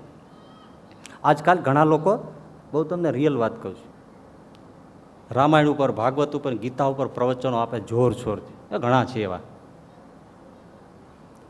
પણ પાછી એ જ ગ્રંથો ઉપર પ્રવચન આપે, તમે નાસ્તિકતા જોજો, અને સતત પાછું એવું કહે કે પુનર્જન્મ જેવું કશું નથી. ભાગ્ય, દુર્ભાગ્ય ને નસીબ એવું જે શીખવાડવામાં આવે છે, નસીબ જેવું, ભાગ્ય જેવું, પ્રારબ્ધ જેવું કંઈ નથી. સ્વર્ગ અને નર્ક જેવી કોઈ ભૌગોલિક વ્યવસ્થા હોઈ શકે નહીં, માટે બધું તૂત છે. અને ભગવાનના ઉપર દિવ્ય ધામ છે ને એવું બધું કાંઈ ઉપર હોય એવી જરૂર નથી. જે છે એ પૃથ્વી ઉપર છે. પછી એને આપણે કહીએ ભાઈ તમે જે કહો છો કે આવું કાંઈ નથી, સ્વર્ગ નરક ધામ દિવ્ય નરક બધે કંઈ નથી, પુનર્જન્મ આ તે ભાગ્ય નસીબ તમે ના પાડો છો, પણ રામાયણમાં તો લખ્યું છે. તો કે રામાયણમાં ભલે તુલસીદાસજીએ લખ્યું હોય તો એવું થોડું છે કે બધું તુલસીદાસજીનું આપણે માનવું જોઈએ. આને શું કહેવાય? નાસ્તિકતા છે. એટલે આસ્તિકતા હોય, શાસ્ત્ર અને મોટા પુરુષોના વચનમાં જેટલી આસ્થા એટલો જ ભગવાનનો મહિમા સમજાય. કેમ? જોજો હવે મહિમાની વાત આવે. શ્રીજી મહારાજે કહ્યું કે મને મળ્યા એ ભગવાન કેવા છે? ગોલોક વૈકુંઠાદિક ધામના પતિ છે.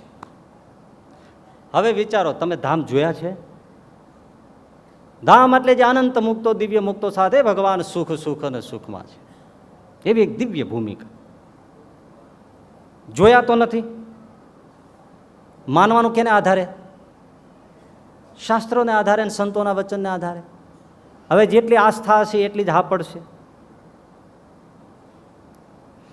આસ્તિકતા કોને કહેવાય? જો યાદ આવ્યું તમને કહું, જે બાબતનો આપણને અનુભવ ન હોય એ બાબતનો જેને અનુભવ હોય એમાં આસ્થા રાખવી, એનું નામ આસ્તિકતા. અમેરિકા તમે ન ગયા હો, પણ જે ગયા હોય એનો જે અનુભવ હોય એની વાતમાં આપણે સ્વીકૃતિ કરવી, એનું નામ આસ્તિકતા. ભલે ને ગયા નથી પણ કોઈક તો ગયો છે ને. હનુમાનજીની ટુકડી સીતાજીને ખોલતા ખોલતા દરિયા કિનારે આવ્યા, આ બાજુ ખારો સાગર અને આ બાજુ પછી ક્યાંય જવા જેવું હતું નહીં. ત્યારે સંપાતિ આવ્યો છે ગીત, અને આખી કથા જ લાંબી છે, પણ સંપાતિએ પછી કહ્યું કે હું જોઉં છું કે સીતાજી લંકામાં અશોક વનમાં અશોક વૃક્ષને નીચે બેઠા છે.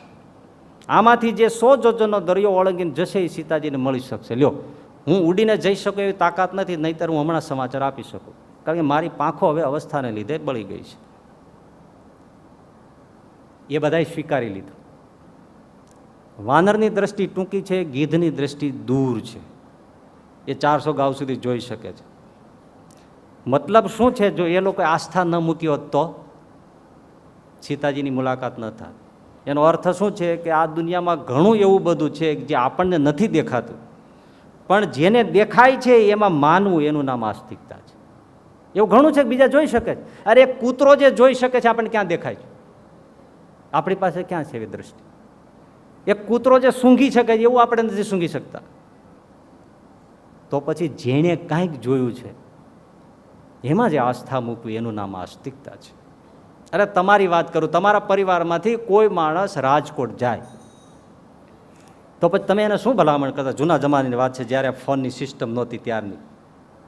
અત્યારે એમ કહો ભાઈ પહોંચી જા પછી ફોન કરજે, નહીતર શું કહેતા કે તમે પહોંચી જા પછી કાગળ લખજે. અને કાગળ આવે એટલે તમને શું થાય? પેલો પહોંચી ગયો. એ કાગળ કોનો છે? પહોંચી ગયેલાનો. એમ આ ભાઈ શાસ્ત્રો એટલે બીજું કશું નથી, પહોંચી ગયેલાના કાગળો છે એ શાસ્ત્રો છે. એ જે પહોંચી ગયા છે ને એણે લખેલા કાગળો છે એ આ શાસ્ત્રો છે. આપણે નથી પહોંચ્યા પણ કોઈક પહોંચી ગયો છે. એમાં જે આસ્થા રાખવી, એનું નામ આસ્તિકતા છે. તો ભગવાન તો અનેક ધામના પતિ છે. ધામ એટલે સુખ, સુખ જ્યાં સુખના દરિયા, દુઃખ નહીં જ્યાં લવલેશ. ગુણાતીતાનંદ સ્વામી દ્રષ્ટાંત આપ્યું છે, બિલકુલ ગામડો નહીં, ભણેલો હોય કે અભણ હોય બધા સમજી શકે કે ભગવાનના ધામમાં, અક્ષરધામમાં કેવું સુખ છે કે એની તો કોઈ વાત ન થાય. પરંતુ એક દ્રષ્ટાંત કે મચ્છરિયું મૂત્રે સ્વામીએ વાત કરી છે. ઓહો, આવું દ્રષ્ટાંત ન તો વેદ ઉપનિષદમાં તમને ક્યાંય મળે નહીં. અત્યાર સુધીની સંત પરંપરા ભારતમાં વિશ્વમાં થશે કે થઈ ગઈ, એમાંથી કોઈને આ દાખલો નહીં સૂજે એવો ગુણાતીતાનંદ સ્વામીએ ગોતી કાઢ્યો છે. અને બિલકુલ સાચો કે ભગવાનના ધામમાં એટલું બધું સુખ છે, એમાંથી એક મચ્છરિયું મૂતરે એટલું સુખ છૂટ્યું. પ્રકૃતિ પુરુષમાં ગયું, મૂત્રની જૈન ઉડી, એ પ્રધાન પુરુષના લોકમાં ગઈ સુખ, ત્યાંથી વિરાટ પુરુષના લોકમાં જૈન ગઈ, ત્યાંથી બ્રહ્માના લોકમાં, ત્યાંથી ઇન્દ્રાદિકના લોકમાં, ત્યાંથી આ પૃથ્વી ઉપર મચ્છર મૂત્રે એટલા સુખની જૈન ઉડી. અને એ બધા મોટા રાજા મહારાજા નગરપતિ શેઠિયા હોય એને ત્યાં પહેલાં જૈન ગઈ, અને પછી જે જૈન આવી એ નીચે બધે આવે. એમાં આપણે બધા સુખી છીએ. તો ભગવાનના ધામમાં કેટલું સુખ છે સ્વામી કે વિચાર કરો. ઓહો હો, હવે આસ્થા હોય તો મનાય, નહીતર પહેલું એમ થાય કે પેલા મચ્છરિયાની જણ આટલે બધે પહોંચે.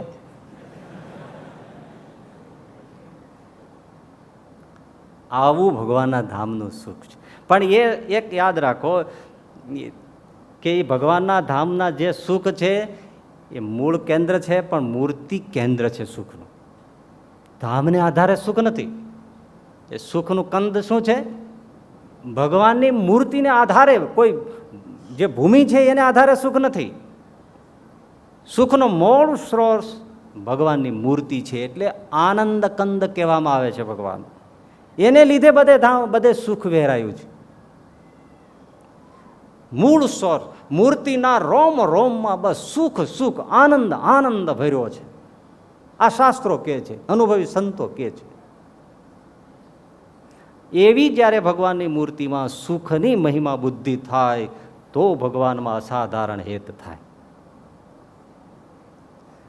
નાના સમઢિયાળા ગામ છે, તો ત્યાં જ્યારે જોગી સ્વામી પહેલાં એમના ગુરુજી માનદ સ્વામીની સાથે ફરતા,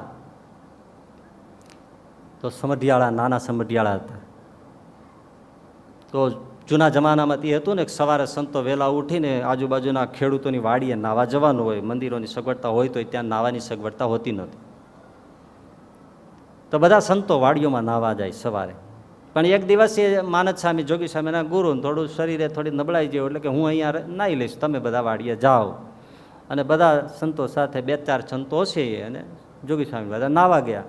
રોજ સ્વામી એટલે ગુરુ હારે હોય એટલે એમના પહેલાં જોગી સ્વામી ખૂબ સેવા કરે અને નવડાવે, પછી પોતે નાય, એટલે બધાને હારો હારે પરવારીને પછી ચાલ્યા આવે. પણ આ દિવસે તો ગુરુ હતા ને, એટલે પોતાના પૂરતું જ દેહક્રિયા કરવાની હતી. જલ્દી સ્નાનાદિ કરી અને થોડે કંઈક ઝાડ હતું બાજુમાં, એની નીચે સ્વામી આછું અજવાળું છે એ દરમિયાન આમ મહારાજની મૂર્તિનું ધ્યાન કરવા બેસી ગયા. આ બાજુ તો રોજના ક્રમ પ્રમાણે ટેવ પડ્યો એટલે બધા સંતો નાઈને નીકળી ગયા, સ્વામી ત્યાં રહી ગયા. બધા મંદિરે આવ્યા, કેટલી વાડી આઘી છેટી હોય ત્યાંથી મંદિરે આવે, ત્યાંથી પૂજા પાઠ થઈ ગયા, ખાસો સમય વયો ગયો. બધા પૂજા કરીને પછી ગુરુને પ્રણામ કરવા આવે એ રીત હોય. પણ આજે જોગી સ્વામી કંઈ દેખાણા નહીં, એટલે માનદ સ્વામી અકળાણા, એટલે કે જોગી કેમ દેખાતો નથી? ત્યારે ખબર પડી કે સ્વામી એ તો વાડીએ જ રહી ગયા લાગે છે. એટલે માનદ સ્વામી લાકડી લઈને ઊભા થયા કે ચાલો હવે એક જણો મારી હારે આવો. તો કે ના સ્વામી તમે બેસો, અમે લઈ આવીએ. તો કે ના, મારે જવું છે એને ગોતો. અને પછી માનદ સ્વામી એક સાધુનો ટેકો લઈને વાડીએ, પ્રાગજીભાઈની વાડી ત્યાં આવ્યા. ત્યાં તો 9-10 વાગ્યાનો સમય થયો. આવીને જ્યાં ગોતીને જોયું ત્યાં તો જોગી સ્વામી ઝાડની નીચે એમ જ બેઠા હતા, ધ્યાનમાં લીન. કેટલો સમય ગયો! આનંદ કંદ મૂર્તિ છે. એ મહિમા જેને સમજાય એને મૂર્તિમાં હેત થાય.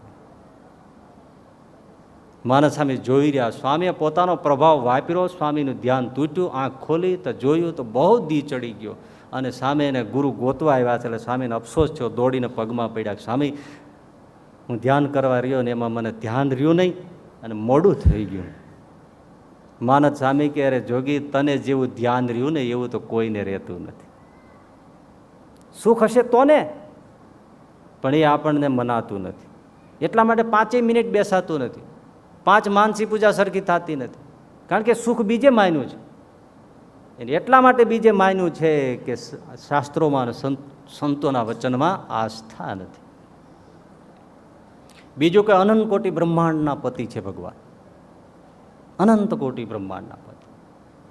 એક મોટો કંપનીનો માલિક હોય ને તોય આપણને એમ થાય કે ઓહો હો આવડી મોટી આ મિત્તલ તો શું કહેવાય, વાત મૂકી દો, આર્સેલર ખરીદી આમ કરી નાખે તેમ કે કેટલો મહિમા ભાઈ. હો મારી પાસે એક જાણે આવી મળ્યો ગુણગાન ગાવા, મને કે મિત્તલ એટલે મિત્તલ, મેં મારે મિત્તલને કેટલા ટકા, મને કે તારે ક્યાંય તારો ભાણિયો થાય, મેં કીધું એ જે ખરીદે એ આપણે શું લેવા દેવા, પણ કેટલો મહિમા. એક આ ગુજરાતના મુખ્યમંત્રી હોય તો એનો મહિમા, વડાપ્રધાનનો કેટલો મહિમા, રાષ્ટ્રપતિનો કેટલો મહિમા, આખી પૃથ્વીનો તો કોઈ રાજા છે નહીં, એ હોય તો એની કેટલો મહિમા થાય. ઓહો, શાહી મહિમા કહેવાય. તો આવો તો પૃથ્વી લોક એ 14 લોકનું એક બ્રહ્માંડ, એનો એક લોક, કોઈ ગણતરી નહીં. એવા 14 લોકના બ્રહ્માંડો, અનંત બ્રહ્માંડો, એનો ધણી આપણને જેને ભજીએ છીએ એ છે. જો વિચારે તો મહિમા આવે, નહીતર મહિમા સમજાય.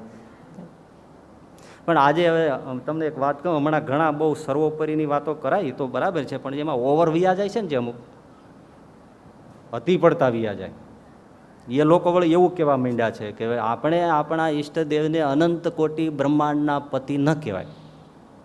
અહીંયા શ્રીજી મહારાજ શું કહે છે આ જ વચનામૃતમાં, કે અને ઠેર ઠેર વચનામૃતમાં આવે છે, મહિમાની વાત આવે ત્યાં, કે ભગવાનને કેવા જાણવા, અનંત કોટી બ્રહ્માંડના પતિ છે.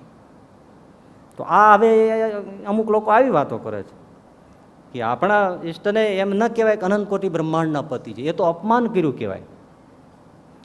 કેમ ભાઈ અપમાન? તો કે આ બ્રહ્માંડ એટલે માટીનો ઘડો, એ તો કુંભાર થયો, તો કુંભારને જે માટીના ઘડાથી મોટપ છે, એમ ભગવાન પુરુષોત્તમને શું આવા ઘડાઓથી મોટપ છે?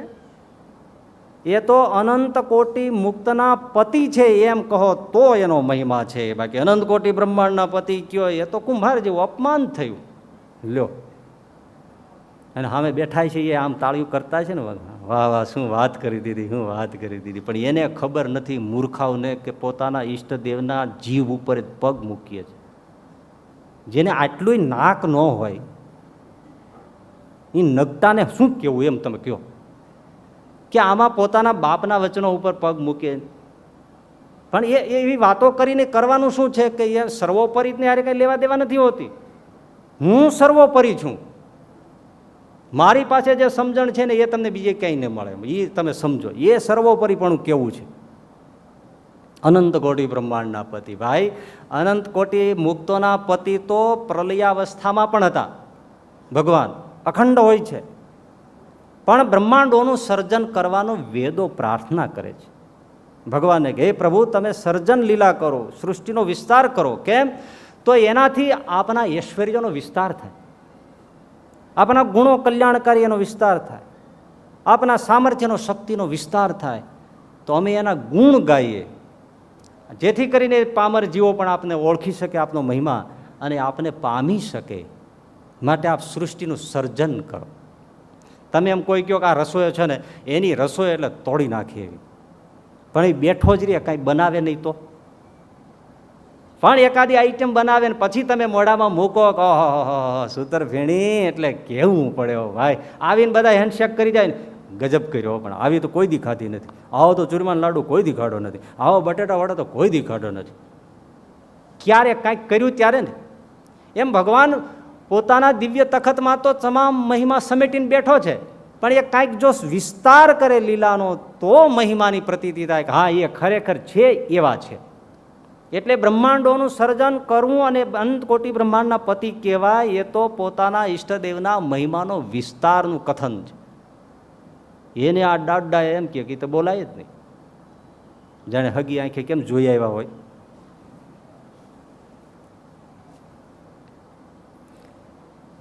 માટીનો ઘડો છે બ્રહ્માંડ.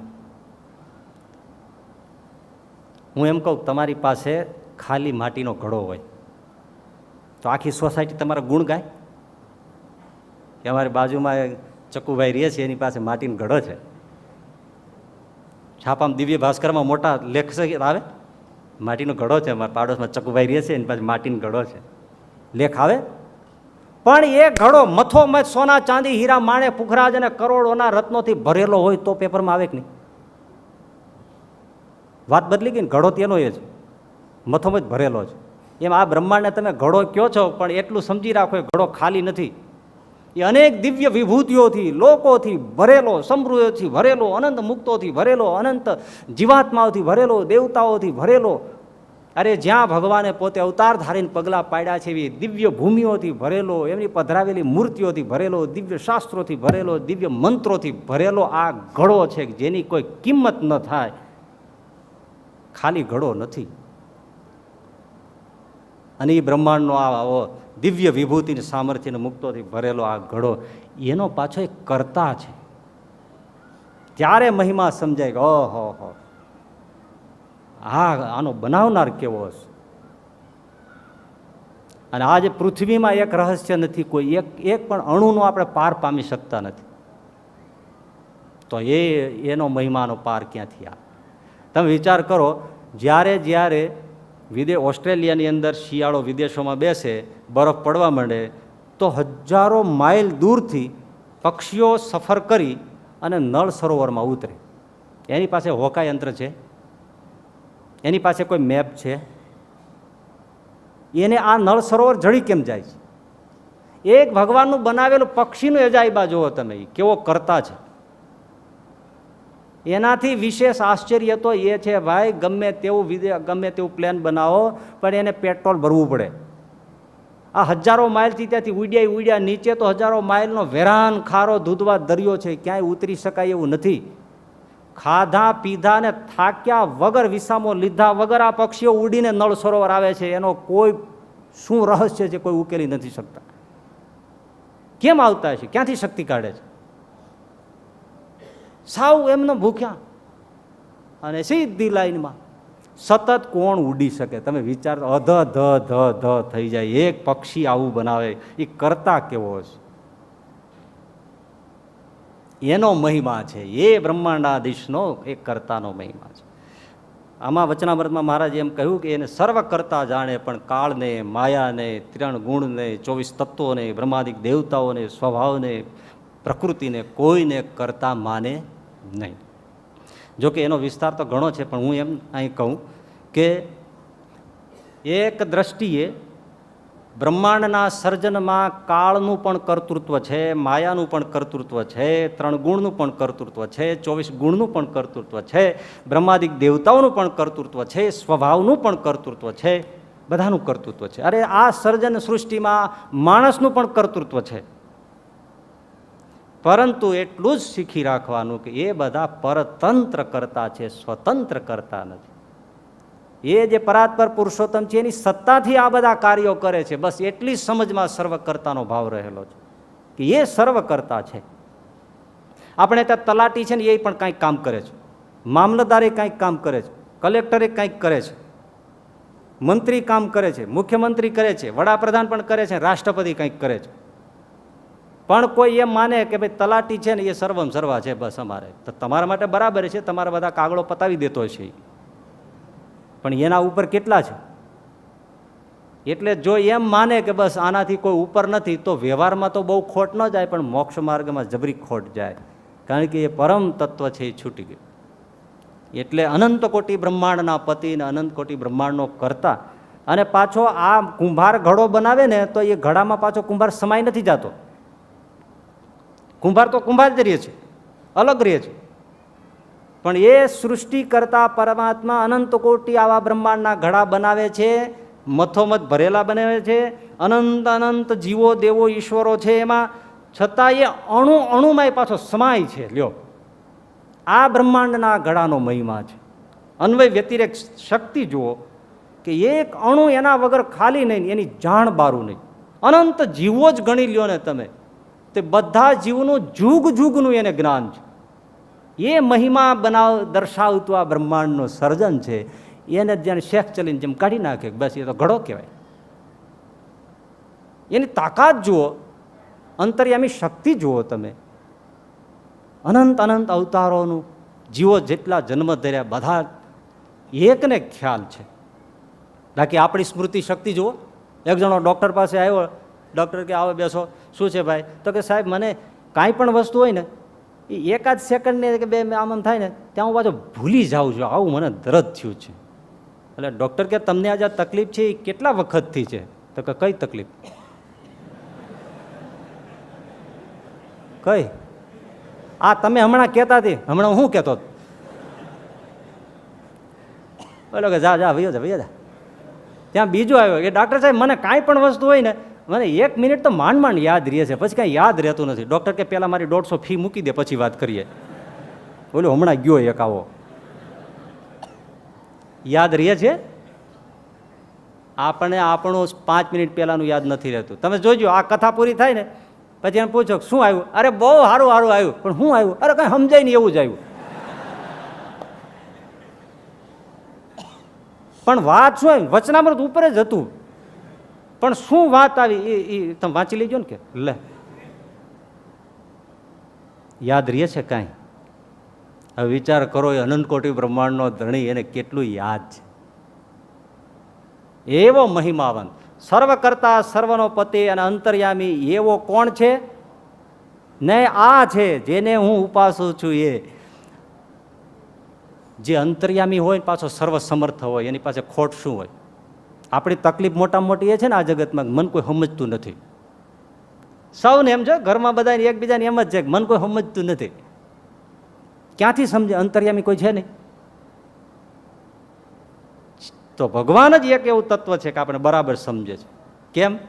સર્વાંતર્યામી છે, અને આપણા ભાવને સમજે છે, આપણી અપેક્ષાઓને સમજે છે, અને પાછો કરવા સમર્થ છે. ઘણા આપણી વાત સમજી જતા પણ કરી શકે ને શું કરી દે? સર્વ સમર્થ છે.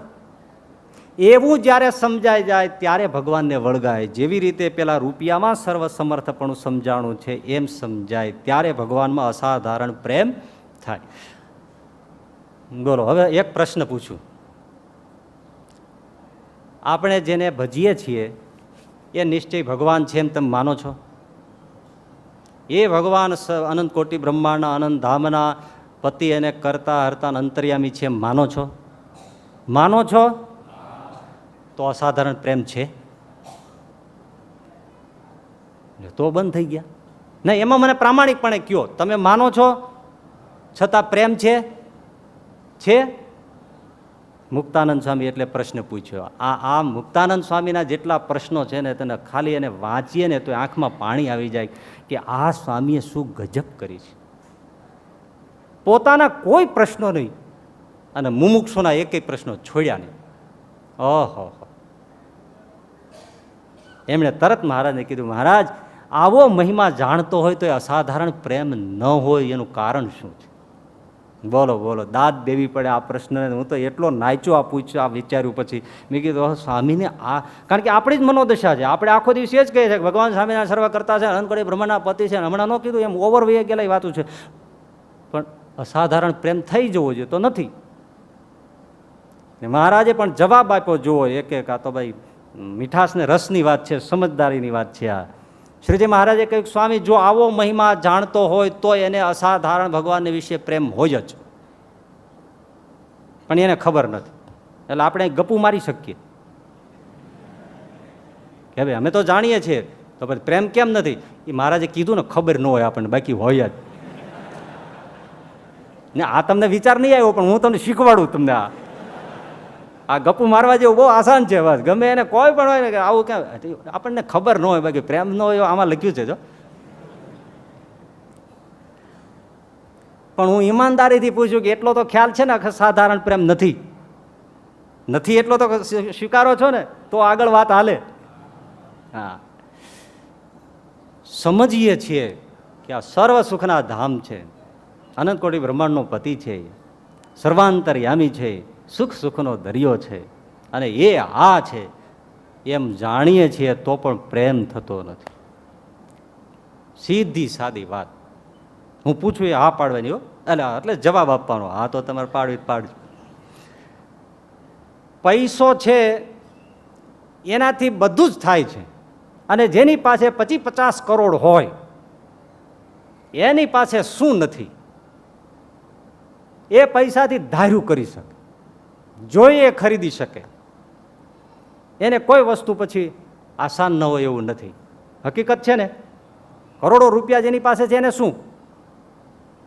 એ છાતી કાઢીને ફરતો હોય. પૈસામાં આટલો પાવર છે કે નહીં? છે. આવો પૈસાનો મહિમા ભિખારી હોય એ જાણે છે કે નથી જાણતો?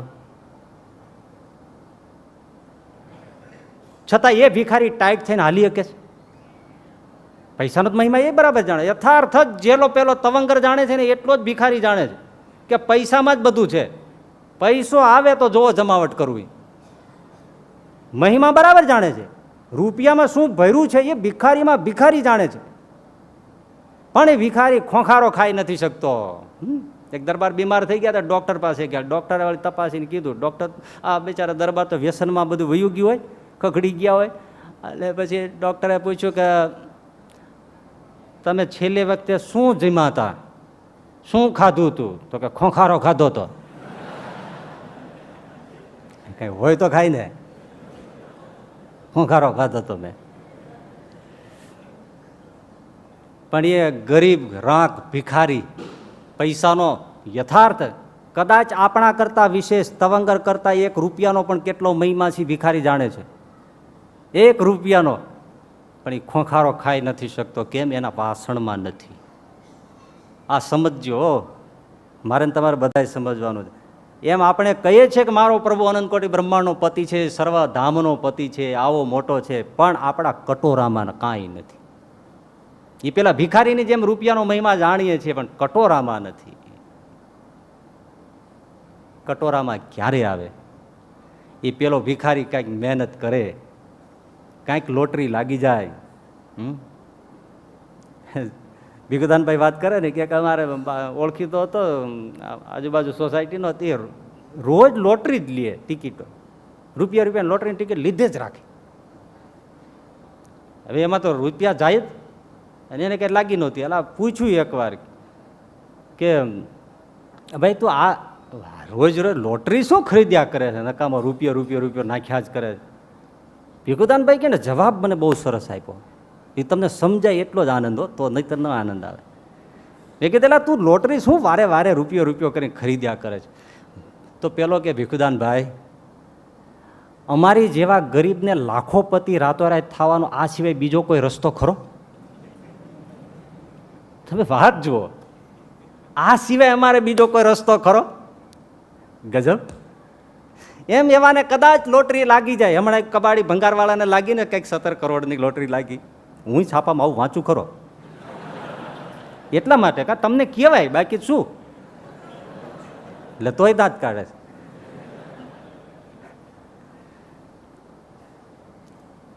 એમી ભિખારીને જો કરોડો આવી જાય એના તાંસળામાં તો ટાઈટ થઈ જાય, તો ખોખારો ખાય. એમ આપણે જાણીએ છીએ રૂપિયાનો મહિમા કટોરામાં નથી, પણ કટોરો ભરાય ક્યારે? કે જ્યારે જીવ લઈને જ્યારે ભજન કરીએ, જીવ લઈને જ્યારે ધર્મ પાળીએ, સદાચાર પાળીએ, ઉપાસના કરીએ, એટલું જપ વ્રત તપ ભજન કરીએ ત્યારે કટોરો ભરાય. એ ભરાય ને પછી ખોખારો આવે. એ વગર મરી જાઓ. બધું જ વાચ્યાર છે, શબ્દાર્થ. ભજન અને આજ્ઞા ઉપાસના ગુણાતીતાનંદ સ્વામી કહે છે, જેટલું ભજન કરે અને જેટલી આજ્ઞા પાળે ધર્મમાં રહે એ ખોખારો ખાય. એને પછી એના કટોરામાં માલ ભર્યો છે ભાઈ, શું ન થાય? એને પછી ખાલી બોલવા જેવું નથી. એટલે આપણું કટોરો બોલતો નથી એનું કારણ છે ભજન ભરપૂર નથી, ધર્મશીલન ભરપૂર નથી, સદાચાર ભરપૂર નથી. એટલે વચનાત્મા શ્રીજી મહારાજે કહ્યું ને, શાસ્ત્રના જ્ઞાતાઓ બધું જાણે છે પણ કામ ક્રોધ લોભ માથું ઊંચું કરવા દેતા નથી, એટલે એ કાંઈ ભક્તિ પામતા નથી. ભજન કરીએ તો જ એ જ વખતે એ મહિમા પ્રગટ થાય અને એને થઈ જાય કે હું રાંક નથી. એ ભિખારીને જેવી લોટરી લાગે એટલે તરત ખોખારો ખાય, હું તમારી જેવો નથી. માલ આવી ગયો ને. અને એવો માલ આવે પછી જે આપણે જે સમજ્યા હતા ને એનો ખોખારો કેવો હોય તમે જોજો. આ ઇસ્કોનના પ્રભુપાદ સ્વામી હરે કૃષ્ણ મૂવમેન્ટ કેવી સમજણ હોય છે. કટોરો ભરાયા પછી જ આવે હો, બાકી તો બધું ગમે એટલું કરીએ વાત પૂરી. ઇસ્કોનના પ્રભુપાદ સ્વામી 75-78 વર્ષની ઉંમર, શરીર વૃદ્ધ થઈ ગયું છે, લાકડીને ટેકે માણસ ચાલે છે અને મુંબઈ પહોંચ્યા એકલા. પહેરેલા એક જોડી કપડાં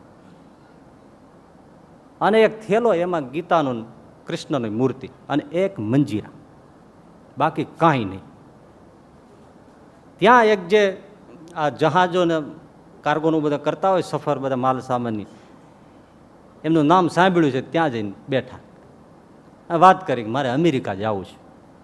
અરે અરે બાબા, આ તમે શું વાત કરો છો? તમારી ઉંમર થઈ ગઈ, કથળી ગયા, તમે અમેરિકાની શું વાત કરો? કેવી રીતે જવાય?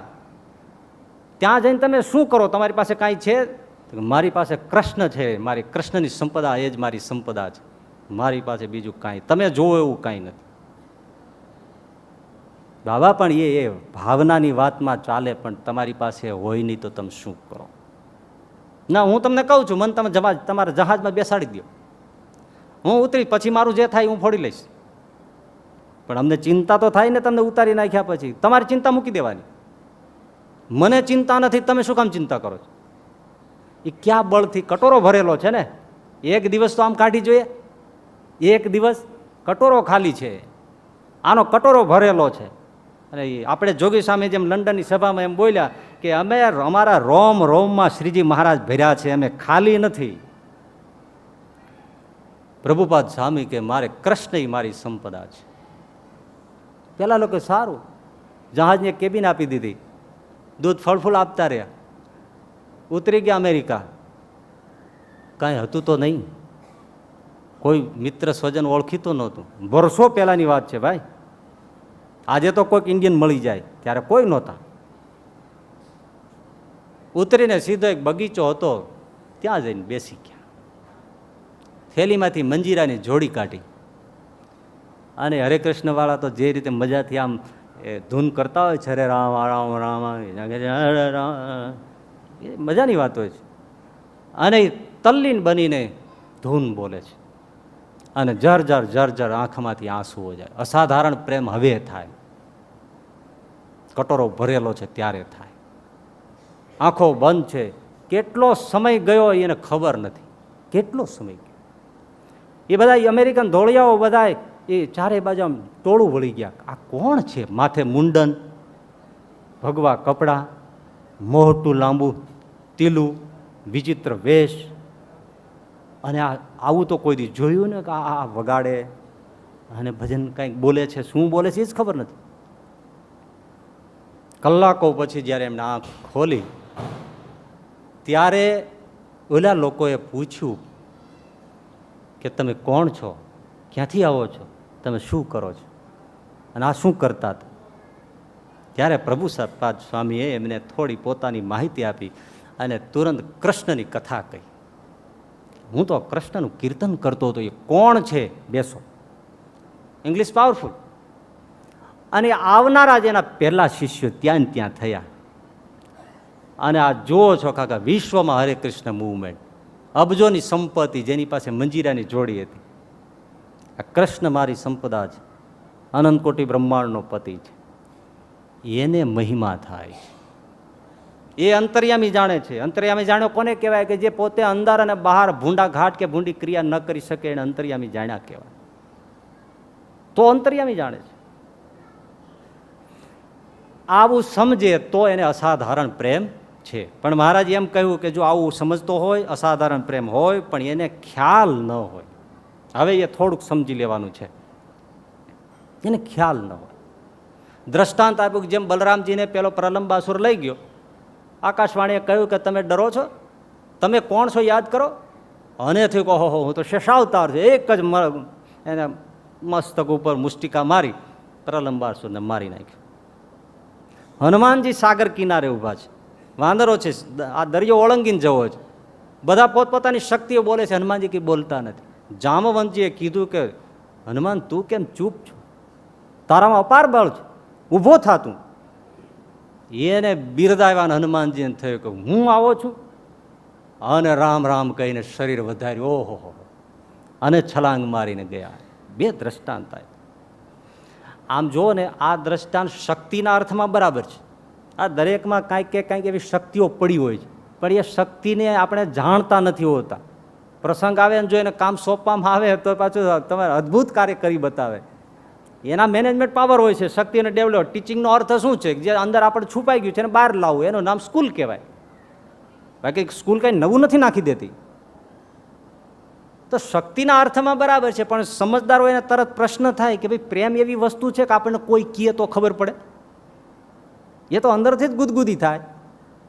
તો પ્રેમ એવું કેવું તત્વ છે હા, એમાં એવું છે, સમજવાનું છે. ઘણીવાર આપણે જેના માટે અસાધારણ પ્રેમ માન્યો હોય ને એ ખરા સમયે દરિયા ઓળંગવાના આવે ને ત્યારે પોપટિયું સાબિત થાય. અને જેમાં આપણે સામાન્ય પ્રેમ લાગતો હોય એ ખરે વખતે અસાધારણ પ્રેમ સાબિત થાય. એવું ભગવત તત્વમાં પણ છે. પણ એમાં જાણવાની થોડીક બાબત જુદી છે. મુક્તાનંદ સ્વામી પૂછ્યું કે મહારાજ આવો મહિમા જાણતો હોય તો હેત છે એમ તમે કહો છો, પાછા એમ કહો છો ને ખ્યાલ નથી. તો ખ્યાલ નથી તો એને ખ્યાલ આવે, જણાય આવે એનો ઉપાય ખરો કાંઈ? જો પ્રશ્ન જુઓ તમે કે એ મહારાજ જણાઈ જાય એનો કોઈ ઉપાય ખરો? મહારાજ કે હા ઉપાય છે. શું મહારાજ? નહીતર આગળ તો કહી દીધું હતું કે જેમ બીજાને એને કહેવડાવ્યું ત્યારે એને ખબર પડી. તો એમાં આમાં કહી દે ને, આમાં ઘણા અર્થ એવો કરે છે કે બીજા કહી દે એટલે ખબર પડે કે તમને પ્રેમ છે. હું એ વાતમાં માનતો નથી કે આપણને કોઈ પ્રેમમાં એમ કોઈ કહી દે કે તમને છે. ના, વાત જુદી છે. શ્રીજી મહારાજે ઉપાય બતાવ્યો કે સત્સંગ અને સત્શાસ્ત્રનું શ્રવણ કરતા કરતા એને જણાઈ આવે છે કે મને ભગવાનને વિશે અસાધારણ પ્રેમ છે. બહુ સરસ, અતિ અદ્ભુત વાત. કઈ રીતે બોલો? જો સચ્ચિદાનંદ સ્વામીનો પ્રેમ છે ને, પ્રેમના પ્રકાર સમજવા પડે. સચ્ચિદાનંદ સ્વામીનો પ્રેમ એવો છે, વાત્સલ્યનો પ્રેમ છે, બાપ દીકરાનો પ્રેમ છે. એટલે ભરી સભા હોય ને તો જેમ બાપને ગળે દીકરો વળગી જાય, થાપલીઓ મારવા માંડે, બચ્ચીઓ ભરવા માંડે, કોઈની એને મર્યાદાનો જરાય રાખવાની જરૂર ખરી? એમ સચ્ચિદાનંદ સ્વામી જ્યારે આવે ત્યારે સભા ભરી હોય તો મહારાજને બથ ભરી જાય, ચાટવા માંડે, બચ્ચીઓ મળે ભરવા ગાલ ઉપર અને જીભથી ચાટવા માંડે. છે મર્યાદા કોઈ? આવો ગુગવાટ. કારણ કે તો પુત્રવત પ્રેમ છે. બાળક પિતાને જાહેરમાં ગમે તેમ બચ્ચીઓ ભરે. પ્રેમ સખી પ્રેમાનંદ સ્વામીનો પ્રેમ પ્રેયસીનો પ્રેમ છે, માશુકાનો પ્રેમ છે.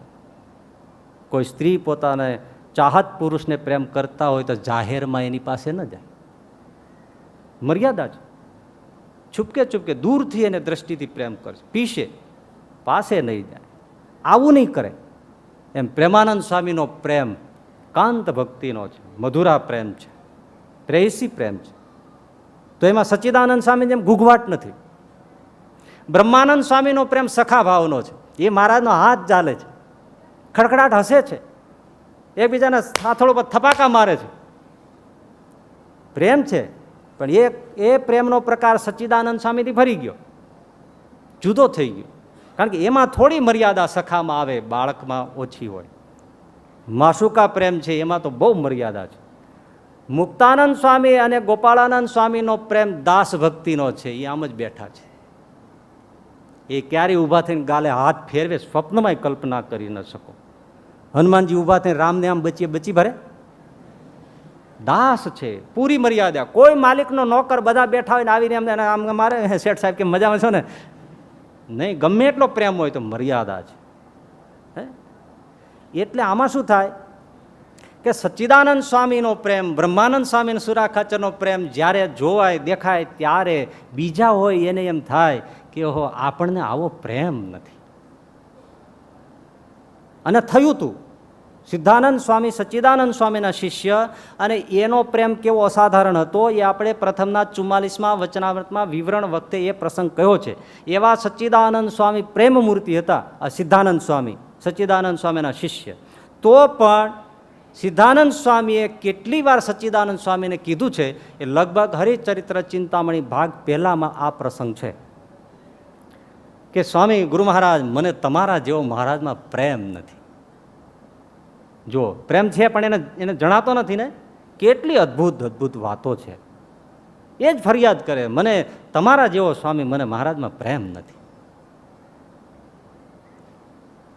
એ સાથી ભેદ પડે છે, અંગની ખબર નથી. પોતાની દાસ ભક્તિ છે, વાત્સલ્ય ભક્તિ છે, મધુરા ભક્તિ છે, કાંત ભક્તિ છે, એ પ્રેમના જે પ્રકારો છે ભક્તિના, સ્નેહના, એની ખબર નથી. એટલે શ્રીજી મહારાજે કેટલો સરસ ઉત્તર આપ્યો કે સત્શાસ્ત્રનું શ્રવણ કરતા કરતા, સત્સંગ કરતા કરતા એને પ્રીતિ જણાઈ આવે છે. કેમ જણાઈ આવે છે કે કથાઓ અને સત્સંગ કરતા એને પોતાનું અંગ ઓળખાય છે. ઓહો, હું તો દાસ ભક્તિવાળો છું, ઓહો હું તો વાત્સલ્ય ભક્તિવાળો છું, ઓહો હું તો ગોપી ભક્તિવાળો છું, એટલે મારો આ પ્રેમ પર્યાપ્ત છે. ભલે ઉછાછળો દેખાતો નથી, પણ મારો પ્રેમ પર્યાપ્ત છે, એ એનાથી ઓળખાય છે. બીજી વાત, સત્સંગથી પ્રેમ ઓળખાય. અસાધારણ છે કે નહીં હોય, આ આપણા બધાની વાત છે. આપણે મહિમા મહિમા કહીએ, હેત હેત કહીએ, પણ એનો અર્થ સીધો સાદો એ છે, ભેળા રહેવું ને મહિમા રાખવો, ભેળા રહેવું ને હેત રાખવું, આ કઠણ છે. સાથે રહ્યો, ઢું કડું વે ગળું, જુદા હો. એટલે કોઈ સમાજ ચિંતકોએ, શાસ્ત્રીઓ, સમાજશાસ્ત્રીઓ કહ્યું છે કે તમારે દાંપત્યમાં થોડું હરખું રાખવું હોય તો મહિનો 2 મહિના થાય એટલે કેવું જાઓ, પિયર જઈ આવો. ન જાય તોય ટિકિટ રિઝર્વેશન કરીને આપી દેવી. હરખું રાખવું, થોડું વેગળું થાય ને એટલે પાછું ઘરમાં હરખું હરખું લાગે. પણ રોજ ઉઠીને હુતા હુતીના જ મોઢા જોવાના, પછી શું થાય કયો જી. પણ સાથે રહીને, જો હું આ વાત કોઈ દિવસ કીધી નથી, પણ હું તમને મર્યાદાના રતનમાં રહીને તમને કહી દઉં જાણવા માટે. મુમતાજનો તાજમહેલ બંધાયો, તાજમહેલ જેનો હોય તેનો મારો ગોલી, પણ મુમતાજ ઉપર તાજમહેલ છે એ તો હકીકત. મુમતાજ એના બેળી રહે છે સાહેબ, અને મુમતાજને 14 દીકરા થયા છે, 14 પુત્રો. 14 પુત્રો પછી પણ મુમતાજનો શાહજહાંની સાથે પ્રેમ ઘટ્યો નથી. એ પ્રેમની ગાથા છે. તમારી એક દીકરો જન્મે પછી નથી બેયને મેળ પડતો. કોણ તાજમહાલ બંધાવે? રાહ ગમે એટલી જોઈ રહ્યો ના. આ પ્રેમની આજે દાખલો લીધા જેવી વાત છે કે 14 પુત્રોને જન્મ આપ્યા પછી એ દાંપત્ય પતિ પત્નીના પ્રેમમાં એક દોરાની ઓટ ના આવી. શાહજહાં એને એટલો જ ચાહતો રહ્યો અને મુમતાજ એને એટલી જ ચાહતી રહી. આ કથા કઈ નાની નથી. એમ ભેળું રહેવું ને પ્રેમ ટકાવવું, એટલે આવો તાજમહાલ ખડો થયો છે. પણ દુનિયા એમાંથી એ માર્ગદર્શન નથી લેતી.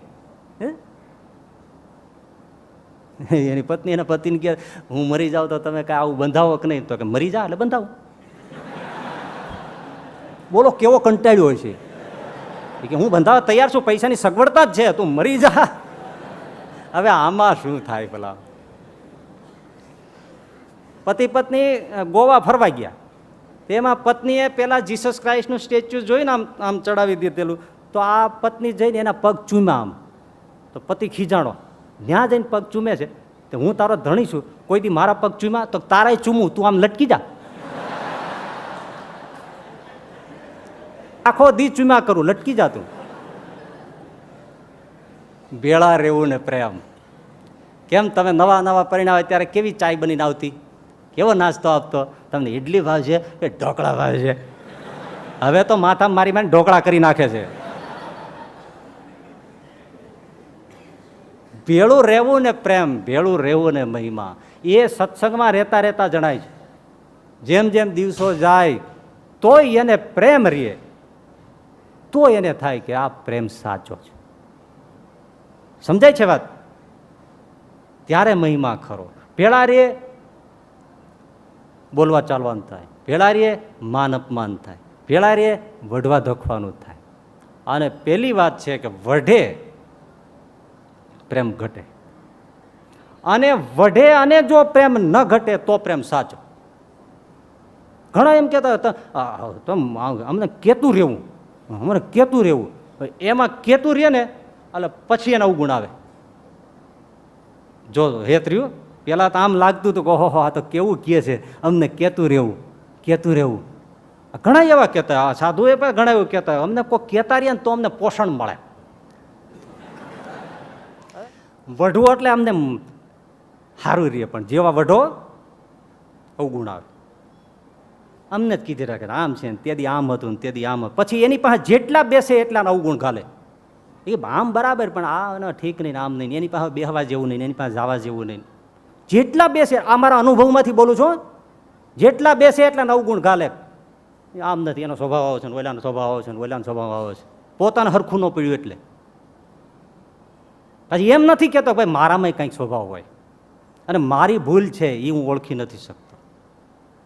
સત્સંગમાં રહેતા આ ખબર પડે કે અમે શું કરીએ છીએ, અમારું અંગ શું છે. અમને કોઈ વઢે તો સારું નથી લાગતું. એટલે જ ભાઈ પેલું વચનામૃત તો અફલાતુન છે. 4 પ્રશ્નો પણ પાયાના સત્સંગના આપણા કલ્યાણના 4 પ્રશ્નો.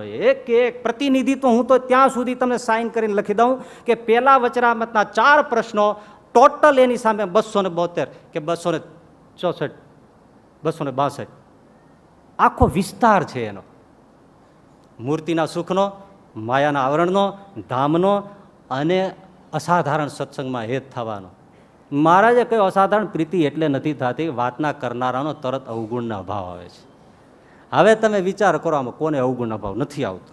હું મારી વાત નથી કરતો, વળી કે મારે તમારો કાંઈ જોતું જ નથી, મને એમને બે હવા દો ને એટલે મારે હરખું જ છે. મારે કાંઈ તમારી ચાપલુસીની જરૂર નથી. મારે તમે હું કોઈને મારી પાસે આવવા નથી દેતો, તોય નકટા કેટલાય બીવે છે. તો હું ઘરવા નથી દેતો, મારી પાસે કોઈને આવવા નથી દેતો. તમે 10 વાર કયો કે અમારે આવવું છે તો ઘૂસવા નથી દેતો, તો બીતા શું કામ હશે? એટલે મારે તમારી કાંઈ જરૂર નથી.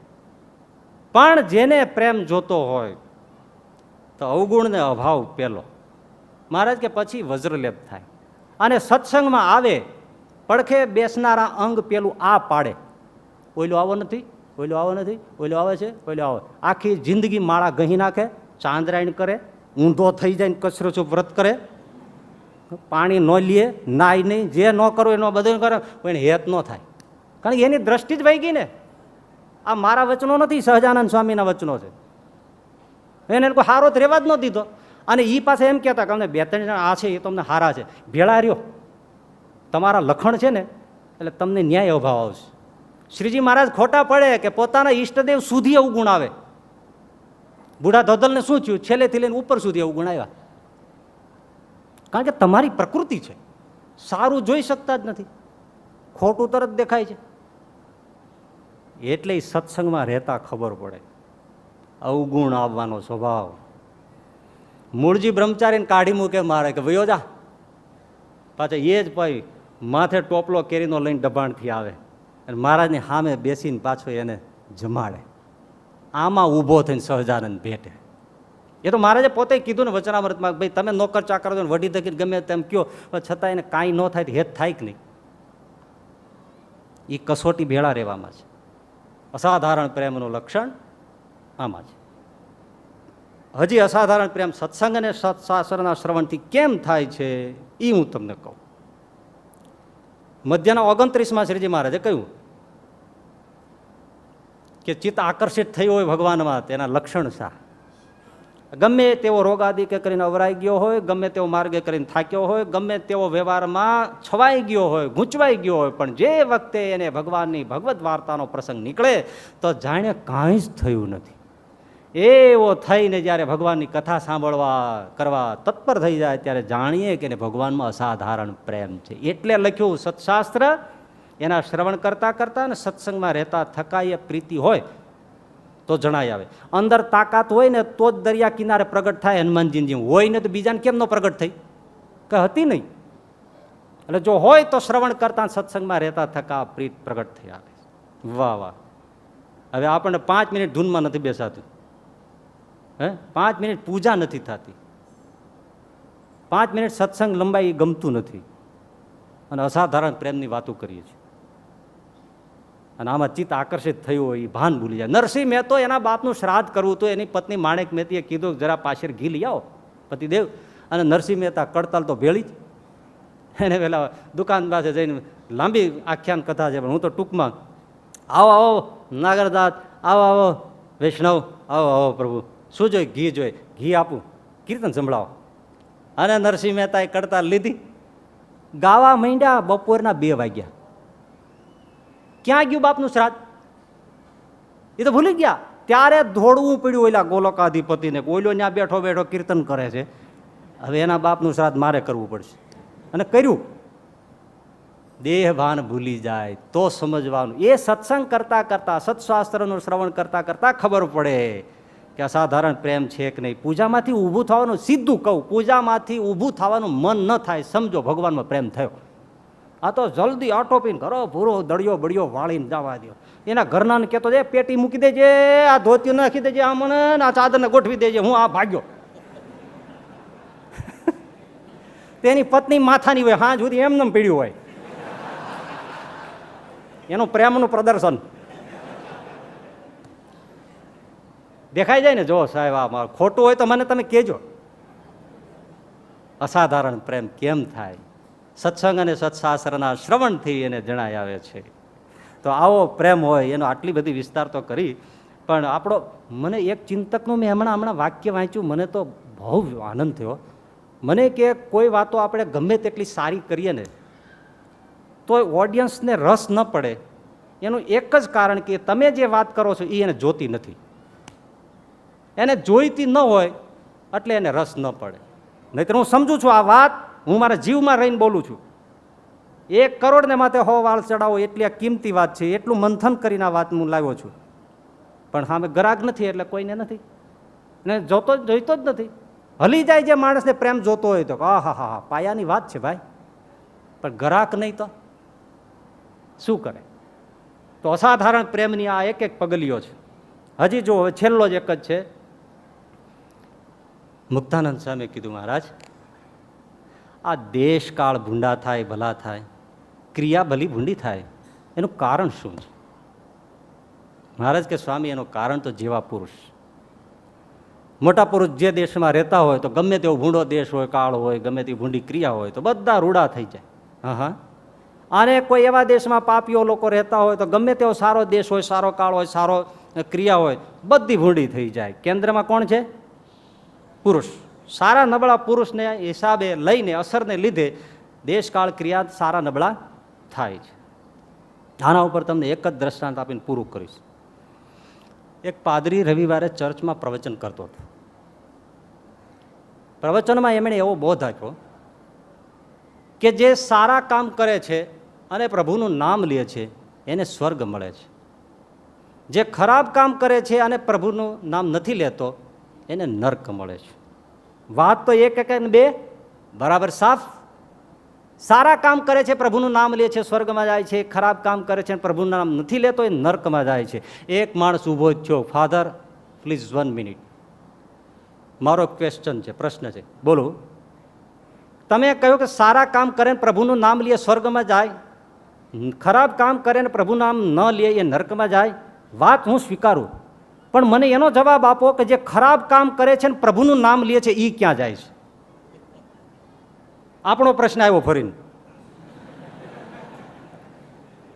કામ એક કઈ ધંધડા વગરના, એક ધર્મનું અનુશીલન ન હોય એવા, અને માળા તો કરીએ જ છીએ, તો એ ક્યાં જાય છે? પાદરી ગમ ખાઈ ગયું. મારો આનો શું જવાબ દેવો? આવું તો ક્યાંય બાઇબલમાં આવ્યું નથી, કોઈ બોલ્યો નથી, કોઈ સંતા બોલ્યા નથી ક્યાંય. આપણે ત્યાં કોઈ પૂછે તો તરત કહી દે, કારણ કે આપણે માનીએ ને પુનર્જન્મમાં. એને કે ભાઈ એ તો ભગવાનનું નામ લે, આ જન્મે ને બીજે જન્મે ત્રીજે જન્મે એક પછી અનેક જન્મ સંસિદ્ધસ્તો યાતિ પર આમ ગતિ ચોખ્ખો કરીને ભગવાન એની પાસે લઈ જાય. આપણે પુનર્જન્મ છે એટલે ખ્રિસ્તી ધર્મમાં પુનર્જન્મની માન્યતા જ નથી. આ એક જ છે, લાસ્ટ એન્ડ ફર્સ્ટ મુવમેન્ટ, બસ ધડાકો પૂરો. પછી કોઈ પુનર્જન્મ જન્મ નથી, એવી માન્યતા એમની છે. શા માટેની છે એ ચર્ચા ક્યારેક આવશે ત્યારે કહીશું, પણ એ નથી માનતા. એટલે હવે આનો જવાબ જડ્યો નહીં, મૂંઝાણો. કારણ કે હવાલો આપણે નાખી શકીએ, નાખી ન શક્યો. એટલે પાદરી પણ કીધું કે ભાઈ એમ કરો, હું વિચારીને આવતે રવિવારે કહું તો ચાલે? હા હા વાંધો નહીં, ગોતે રાખજો. એ સ્ટોપ થયું. બીજો રવિવાર આવવાનું થયું. ઘણા જૂનામાં જૂના બાઇબલના જે કોમેન્ટરી પુસ્તક હતા ને બધા ખોળ્યા, ઊંધા ચતા કર્યા, જૂની પ્રતો ક્યાંથી ખોળી કાઢી, પણ ક્યાંય જવાબ ન મળે. એમાં શનિવારની રાત પડી ગઈ, સવારે પ્રવચન આપવા જવું છે. પાદરી એવો મૂંઝાણો, સ્વપ્ન ઊંઘ આવે નહીં, પણ આછું પાતળું સ્વપ્ન આવ્યું. પછી તો પ્રવેશી જાય ને પ્રશ્ન, સ્વપ્નમાં ઊંઘમાં પ્રવેશી જાય, અજાગ્રત મનમાં વયું જાય ને, એમાં આ પછી ડેટા ત્યાં ગયો. આ બધા જાગ્રત અજાગ્રત મનનું કહે છે ને, હમણાં બહુ ચાલ્યું છે એમનું. તે પાદરી જરાક જોરલું આવ્યું, એમાં સ્વપ્ન આવ્યું. તો સ્વપ્નમાં એને રેલવે સ્ટેશન દેખાણું. રેલવે સ્ટેશન આમ જોયું, ભવ્ય રેલવે સ્ટેશન, પણ એના ગાડી ઊભેલી અને ગાડી ઉપર લખેલું સ્વર્ગ તરફ જતી ટ્રેન. આને થયું એટલે આમમાં જ ચડી જાઉં, અને ત્યાં જ ઓલા સંતો હોય ને એને પૂછી લો, મોટા મોટા સંતોને, અને પછી વિયો આવું. એટલે એ ગાડીમાં બેસી ગયો. ગાડી તો બેઠો ને સડસડાટ ગઈ. થોડો રન કાપ્યો ત્યાં તો સરસ મજાના ભવ્ય મહાલ હતો, ને હરિયાળી લીલીછમ સૃષ્ટિ, ને જાત જાતના સુગંધો, પુષ્પોની વૃષ્ટિ, ને વનસ્પતિ, મંદ શીતળ સુગંધ, પવન, ઓહો ઝુમે. ગાડી ઊભી રહી, નીચે ઉતર્યો, લખેલું સ્વર્ગ દ્વાર. ઓહો, એટલે આ અંદર પ્રવેશવા ગયો ત્યાં ચોકીદાર ઊભો રાખ્યો. કહા જાના હે? મારે અંદર જવું છે. કેમ? કે મને એક પ્રશ્ન છે, એ મારે પ્રશ્ન મોટા સંતોને પૂછવો છે. કોને પૂછવો છે? અરે ઈસુને પૂછી લઈશ, અરે સંત બહાઈને પૂછી લઈશ, સંત ફ્રાન્સિસને પૂછી લઈશ, સંત જોસેફને પૂછી લઈશ, મને જવા દો. તો કે તમારું કામ નહીં થાય. કેમ? એ કોઈ અહીંયા છે જ નહીં. આ મોટા મોટા તો કે મોટા મોટા કોઈ અહીંયા છે જ નહીં. ઓલાની તો આંખમાં આંસુ આવી ગયા. મારો આ બધા એમને કહેતા હતા વાહ હેલ્યા જાઓ અક્ષરધામમાં, સીધા હેલ્યા જાઓ, અને આ કોઈ પોઈ ગયા જ નહીં. અને હકીકત એવું થાય હો ઘણી વાર, હાલ્યા જાઓ અમારી માં, હાલ્યા આવો, હાલ્યા આવો. એકની માં બીજો ચોંટી જ જાઓ, એન્જિન અમે છે, એન્જિન ક્યાં છૂટું પડી જાય એને જ ખબર પડતી. કે આ કોઈ સંત છે જ નહીં. ઉદાસ થઈ ગયું. આ કેવું? સ્વર્ગમાં કોઈ પહોંચ્યો નહીં, અમને બધાને કોણીએ જ ગોળ ચોંટાડ્યો. ઉદાસ થઈને પાછો ફરતો હતો, ત્યાં પાછું રેલવે સ્ટેશન આવ્યું, ત્યાં જોયું, તેને વાંચ્યું, ટ્રેન ઊભી હતી, એના ઉપર લખ્યું હતું નર્ક તરફ જતી ગાડી. આને થયું કે હાલો ન્યા પૂછી લઈ, ન્યા તો હશે ને, કારણ કે બે જ ઠેકાણા છે, અહીંયા નહીં હોય તો ત્યાં હશે. એ ટ્રેનમાં ચડ્યો અને ગાડી ઉપડી, થોડીક વાર રન કર્યો, ત્યાં ઊભી રહી, જોયું સૂકા વૃક્ષો, પવન ગરમ, ક્યારેક ઠંડુ આવે, વેરાન જેવું લાગે, નર્ક દ્વાર, અંદર જવું છે. ક્યાં ભાઈ જવું છે? કે મારે પહેલાં હું તમને પૂછી લઉં, મારે મોટા મોટા સંતોનું કામ છે, સંત બહાય, સંત જોસેફ, સંત ફ્રાન્સિસ, ઈસુ ખ્રિસ્ત, એ બધા અહીં હોય તો મારે એને મળવું છે. હા હા હા, એ બધા અહીંયા જ છે. શું વાત? હા, બધા અહીંયા છે. જેને તમે મોટા મોટા કહો ને એ બધા અહીંયા છે. આને આંખમાં આંસુ આવી ગયા. એ કે કેમ રડવા માંડ્યો? અરે હું સ્વર્ગમાં ગયો ત્યાં એમ કીધું કે અહીં કોઈ છે નહીં, અને તમે એમ કહો છો કે નર્કમાં બધાય છે. તો કે હા ભાઈ, પણ તે જોયું સ્વર્ગને દરવાજે દરવાણી હતો, એના ચહેરા ઉપર પ્રસન્નતા હતી? તો કે ના, પ્રસન્નતા નહોતી. મારા ચહેરા ઉપર પ્રસન્નતા છે? હું નર્કનો દરવાણી છું. તો કે હા, પ્રસન્નતા બહુ છે. અંદર એક એકના ચહેરા ઉપર પ્રસન્નતા છે. સ્વર્ગમાં કોઈના ચહેરા પર પ્રસન્નતા નથી. કેમ? અને પછી માણસ બોલ્યો, દરવાણી, યાદ રાખ મિત્ર, જ્યાં સ્વર્ગ હોય છે ત્યાં સંત નથી હોતો, પણ જ્યાં સંત હોય છે ત્યાં સ્વર્ગ હોય છે. બસ આ કથાનો મૂળ સાર. સ્વર્ગ હોય ત્યાં સાધુ છે એવું નથી, પણ જ્યાં સાધુ છે ત્યાં ભગવાનનું ધામ છે, ત્યાં સર્વ સુખ છે. એ પુરુષ પ્રધાન શ્રીજી મહારાજે વાત કરી કે જ્યાં એવા પુરુષો વસે છે ત્યાં ભગવાનનું સંપૂર્ણ સુખ છે. એટલે જ મધ્યના 29માં, મધ્યના 51માં શ્રીજી મહારાજે કહ્યું કે જે સત્પુરુષોની આજ્ઞામાં રહે છે એ જ રૂડા દેશકાળમાં રહ્યો છે, એ જ રૂડા દેશકાળમાં, અને એની આજ્ઞાથી જે બહાર જાય છે એ ભૂંડા દેશકાળમાં રહ્યો છે, એને ભૂંડા દેશકાળ છે. અને પછી પ્રથમના 44માં વચનામૃતમાં શ્રીજી મહારાજે કહ્યું કે એવા સત્પુરુષ એના પ્રસંગથી જ ભગવાનને વિશે અસાધારણ પ્રીતિ થાય છે. એટલે આ પ્રશ્ન લાગે જુદો પણ છતાં જોડાયેલો છે. કારણ કે પ્રથમના 29માં પણ ગોપાળાનંદ સ્વામી શ્રીજી મહારાજે પૂછ્યું છે કે મહારાજ, ભગવાનની ધર્મ જ્ઞાન વૈરાગ્ય સહિત ભક્તિ એનું બળ અતિશય વૃદ્ધિ કેમ પામે? શ્રીજી મહારાજે કહ્યું કે રૂડા દેશકાળ ક્રિયા સંઘનો જ્યારે જોગ થાય ત્યારે ભગવાનને વિશે અસાધારણ પ્રીતિ ધર્મે સહિત એવી ભક્તિ થાય છે, ધર્મજ્ઞાન વૈરાગ્ય સહિત. તો એ દેશકાળને જોડીને મુક્તાનંદ સ્વામીએ પ્રશ્ન પૂછ્યો. રૂડા દેશકાળ એ જ એવા સાધુઓને ખોળવા, ગ્રહસ્થમાં હોય કે ભગવા કપડામાં, એના સંગથી સર્વ રૂડા દેશકાળ છે, અને ભગવાનને વિશે અસાધારણ પ્રેમ પણ ત્યાંથી પ્રાપ્ત થાય છે. આવી સરસ મજાની અસાધારણ ભગવાનને વિશે પ્રેમ થાય એવી સમજણ જોડતું આ વચનામૃત આમાં મહારાજે કહ્યું છે. આપણને એવી સમજ અને શક્તિ મળે એવી પ્રાર્થના સાથે વિરમું છું. સહજાનંદ સ્વામી મહારાજ.